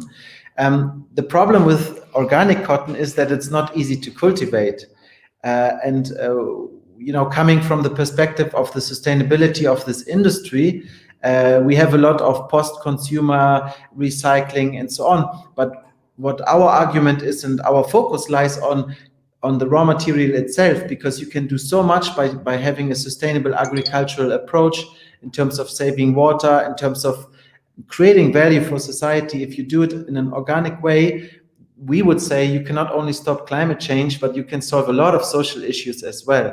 So looking at the fact that only below 1% is organic cotton, it's an alarming fact.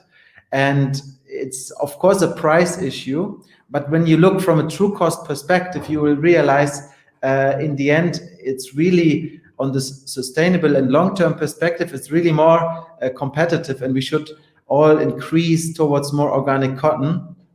And we definitely face some challenges of environmental pollution, that even if you are a farmer and you want to grow organic cotton and you do everything good, then still you might be affected by pollution from the water or from the air that hinders you to get an organic certificate. But that put aside, I would say it's important to work on the approach of the sustainable approach to agriculture. And here we have a lot of experience. We work with a lot of farmers, and you can go one fact I had forgotten to say is also that only 2 or 3% out of the textile that leave Egypt are coming from Egyptian cotton. So a lot of Indian cotton is imported, or not cotton, but yarn, and then it's processed here and then re-exported. So it shows somehow also the crazy situation of an industry that just wants to meet low prices. And I guess like in food, we have to talk about the prices and educate consumers in order to pay for the true cost a product has. So next slide, please. We have found a niche to position ourselves and the company with selling 100% organic textile products, but also organic cotton itself that is needed much more in the world than we can supply. We are working with 25 farmers in that regard, and the cotton is then turned into fabrics that we are working on, and we are selling different items from dolls to baby clothes, which is our traditional strength.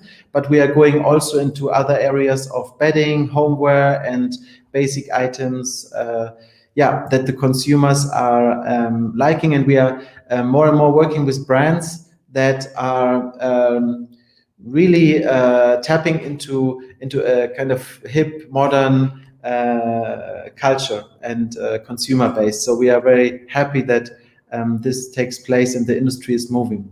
So we are happy to exchange here on a kind of transfer of know-how on how to do these kind of items, and are happy to learn about overcoming industry constraints of producing them. Next slide.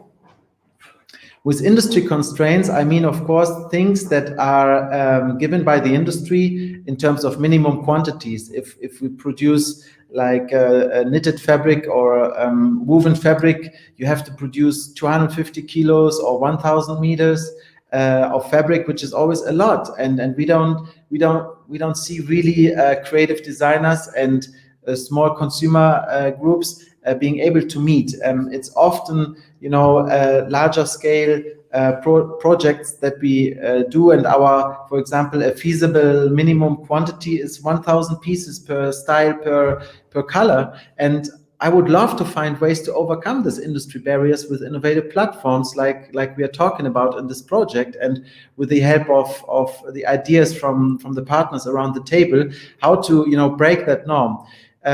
The innovative let's say case that NatureTex offers is that we are working closely together with farmers in the Egyptian Biodynamic Association, which produces organic cotton, and hence we have a certified supply chain from A to Z somehow that we can cover together with our supplied or our certified suppliers.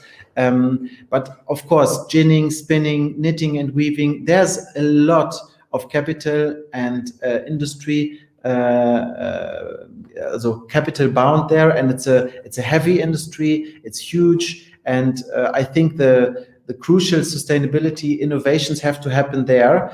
It's a little bit out of our hand, but in the end, it's a good start, at least to start from the seed and the crop, and go along the value chain, and be aware of the true cost perspective in this area. We do some printing ourselves, and we do some retail ourselves in the local market, and we are happy to learn about more opportunities. Next slide.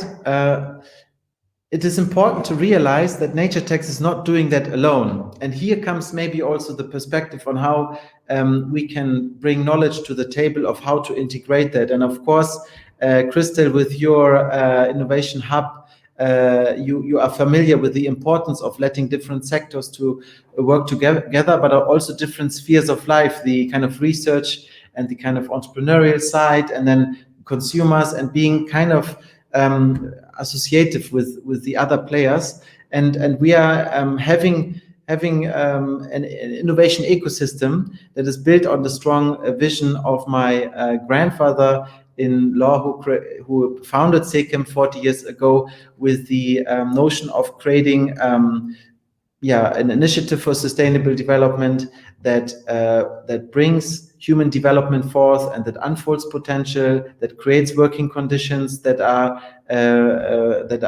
following human rights and respecting human dignity, but also, of course, having the environment perspective as a priority and as a base. And what came out over the last 40 years is an ecosystem where different companies are working together under the SECAM holding, and they get their resources from farmers under the Egyptian Biodynamic Association. We are working with 500 farmers, small-scale farmers that are independent entities and long-term partners.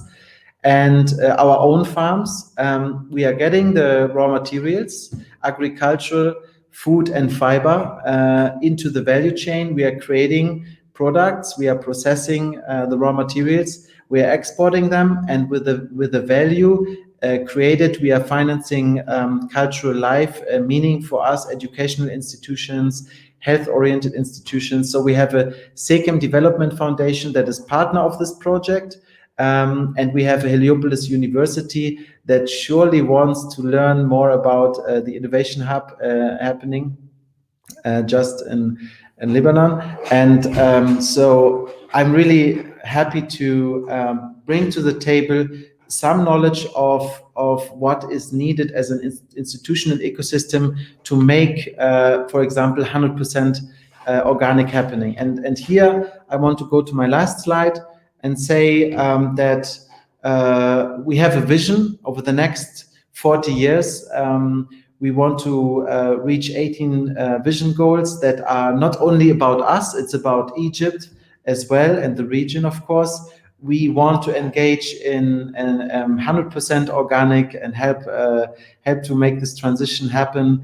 We want to work on an economy of love, Iktisal Mahabba, where we kind of reinvent the game. The capitalism is no solution anymore. We have to find local solutions that are based on the local culture, but of course informed by global knowledge, and kind of reinvent the game, how we create partnerships and win-win to work together in an associative form along the whole value chain.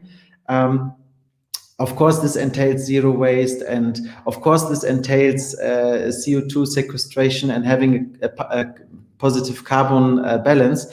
I mean, all the aspects that have been mentioned are very important, but maybe as a closing remark and as a kind of importance also to include educational measurements is that all this transition and transformation can happen only when we transform ourselves.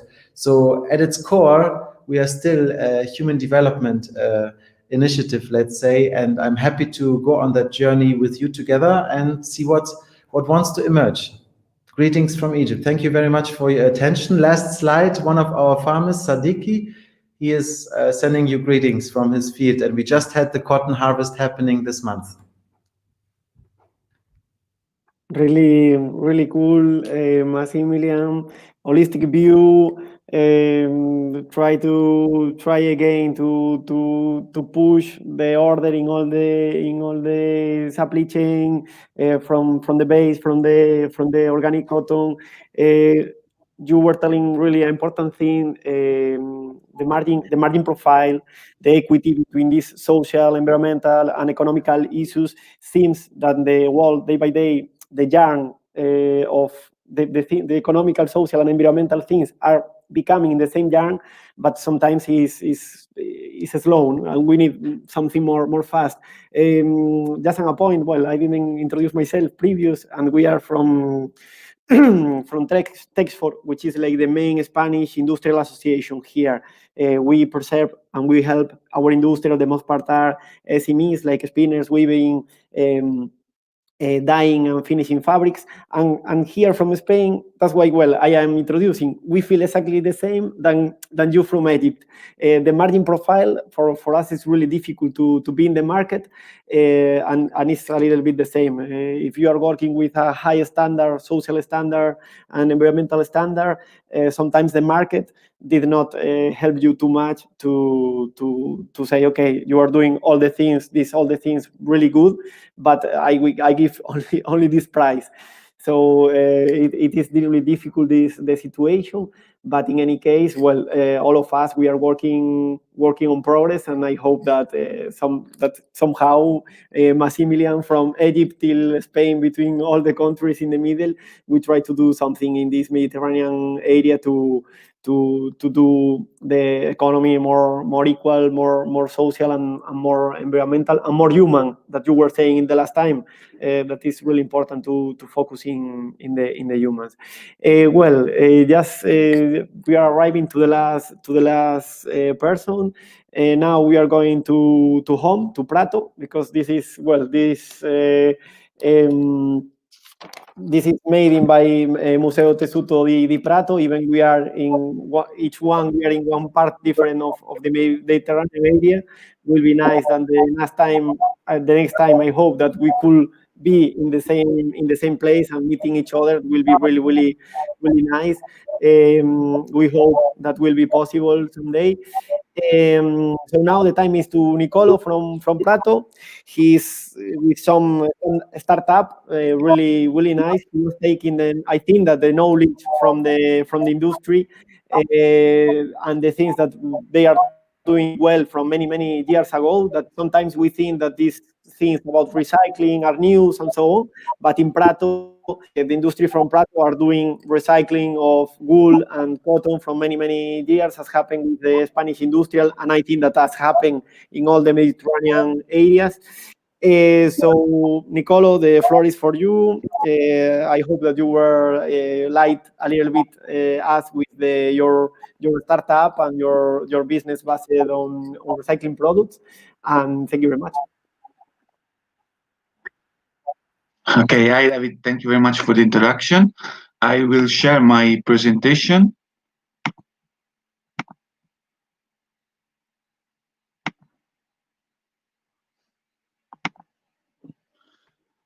So I would like to introduce you RIFO project that was born 3 years ago.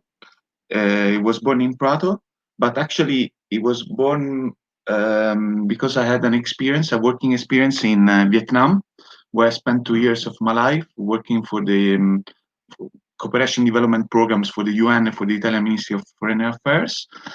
What I realized in Vietnam was that there was a problem inside the fashion industry, inside the clothing industry, is that we produce more than what actually people buy. And then linked to this problem, there is the overconsumption problem. So people, they buy more than what they need. And so the two problems create a lot of stock of things that cannot be worn again and cannot be used again. And actually, as you know, this is not sustainable, because when you produce a garment, you use water, you use chemicals, you use dyes. And if you think that we use these resources for something that people don't use, we understand that we need to change this model.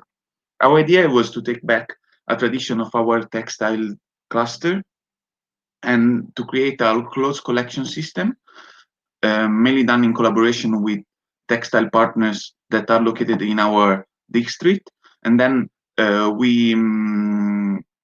we select these clothes, we shred them into new fiber, and then we use these yarns to make our collection. So actually, RIFO is a brand and which designs its own collection, and then that are made entirely here in Prato with the collaboration of local suppliers and local businesses. We started 3 years ago with a crowdfunding campaign with winter accessories made with recycled cashmere. Then we also launched a collection of t-shirts made with recycled cotton and polyester, and then we developed our products until we found the ones that we sell the most, that are the sweaters made with recycled cashmere and recycled cotton from jeans. And this year also we launched 2 new products that are our jacket made with recycled jeans and a parka made with recycled jeans. The idea is always to test new products and to do it online. So actually, we mainly work online, and our team, as you can see, is focused on coordinating the production, in creating the brand, designing, branding, communication, marketing.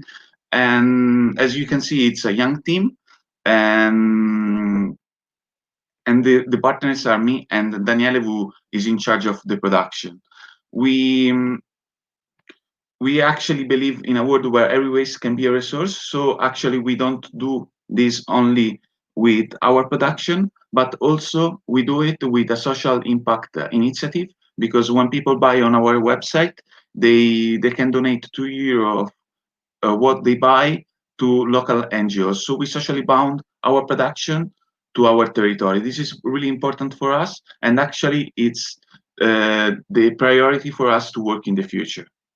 Thank you very much for your attention. Well, thank you, Nicolo. Sorry so much because you didn't have too many time. It was short but intense. Nice to see how you are creating a new business based on circular economy, based on Prato, which is one of in Europe is one of the places of the textile industry. Well, I don't know if we have some comments somebody want to ask something. Well, I think that there is not many questions.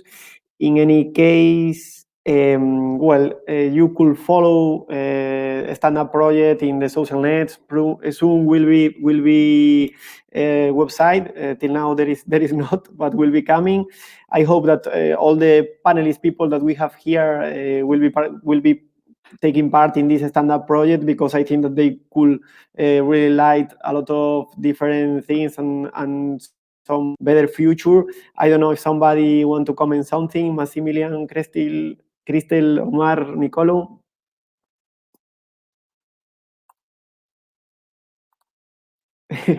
Massimilian, yes, Cristel. No, I mean, I'm very happy to see the different backgrounds, different expertise, and like you all mentioned, so I think the collaboration between multiple stakeholders, bridging academia, industry, entrepreneurs, and incubators, this is what brings really innovation, especially because it combines expertise from the sector, challenges from the sector, and knowledge of research and innovation. And I mean, I look forward we are part of the stand-up project, so I look forward personally to really calling for any entrepreneur or innovator working in the textile innovation industry, and ensuring leveraging on all your experience. I mean, all the experts from the sectors, learning from what you do, what works best, what's needed, and scaling those opportunities to the Mediterranean. Yes, totally agree, Cristel. I cannot add in anymore. It's really important, this work between stakeholders, and try to share the best practices in different places, to try to know, to learn one from others. I think that is really, really important, and I think that we, for sure, that each other, we will be learning a lot by the others. So perfect, and thank you very much, Cristel. I don't know if Omar or Massimilian wanted to add something.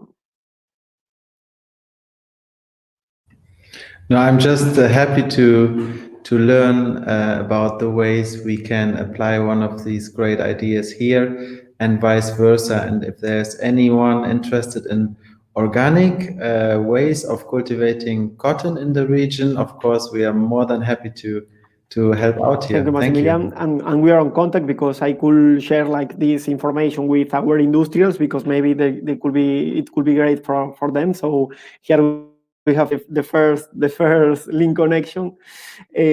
Omar, I don't know if you want to say something more. I just want to say thank you for the opportunity to speak. It's really wonderful to see such amazing initiatives, and I'm sure that I'll be connecting with you, Maximilian, in the future, because we are also planning to expand to Egypt very soon. Perfect. Thank you very much. Nicolo, I don't know if you want to say ciao to everybody. Yes. Well, thank you again for your attention. I strongly believe that in, well, sustainable fashion, everything that is related to our fields, there is no competition because we are, well, bound to a aim which is bigger than our activities.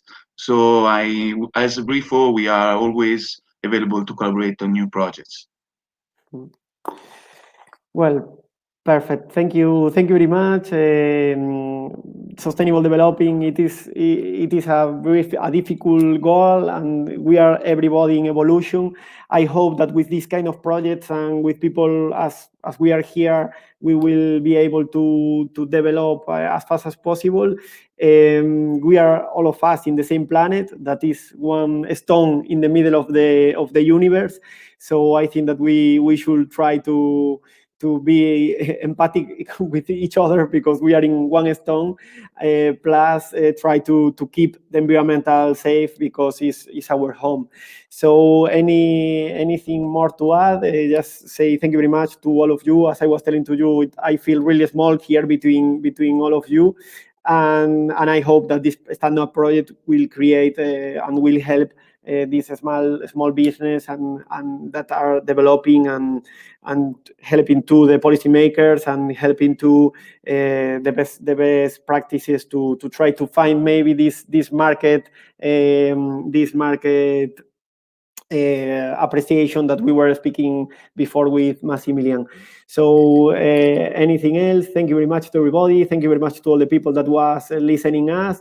And we are close of the people that wants between our LinkedIn or the mails that we were sharing here with you. So anything else? Thank you and arrivederci, assalamu alaikum, hasta luego. Ciao.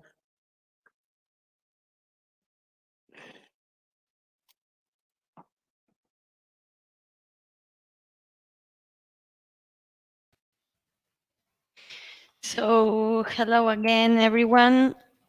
I would like to thank all the speakers we got, all the presentations we've seen from in the last two panels, in the previous panel. I think it's been very useful and interesting to see a bit the cases from these companies, manufacturers in Italy that are based in Italy that have been able to explain us how are they working on applying this circular perspective by using, for instance, recycled wool or recycled cashmere, and also this remote solution. And it's been also very nice and interesting to see another point of view a bit on with the Fabricate, for instance, or Text Nature, which have shown us how the circular economy can be implemented at a local scale too, with smaller maybe companies, but which tackle the needs of the society there, with offering clothes, organic or recycled clothes, but and that also tackle the environmental negative impacts and the industry is creating. So I think we've been able to get a whole picture, or a very good picture actually, of actors that are involved, or companies involved in the value chain, in the textile and fashion value chain. So it's for me, I was noting down a bit some of the comments shared by the speakers on the challenges and opportunities there. Like, for instance, it's been clear that for a good and for a successful business, it's important to involve all companies and partners in the supply chain. So one company cannot do it on its own. It needs to work in partnership with other companies and organizations. Another key aspect is the need for transparency and to be able to use this recycled material, and also to give this information to the consumer. And we've also seen there's a need for education, a need from of support from policymakers in order to really set up and stimulate this ecosystem, and to facilitate the implementation of these businesses. So just with these remarks, I would like to finish and to end this event. Just highlight again that, and thanks to all these inspiring stories that are showing us that there are opportunities to work there, to develop new business models, and to transform the textile and fashion industry towards a more sustainable model. And they show us also we can scale these businesses, we can create new businesses, scale them, and with TextMed and the Stand Up, for all those interested in taking this path, you can approach us, you can contact us, and we will be happy to inform you on the activities, and if possible that you can join our support programs. Just a last detail, all the presentations will be available in the TextMed website, and also in the Facebook page of the Stand Up project for this event. So that's it. Thank you everyone for being here, listening us, and thanks the speakers, and see you soon.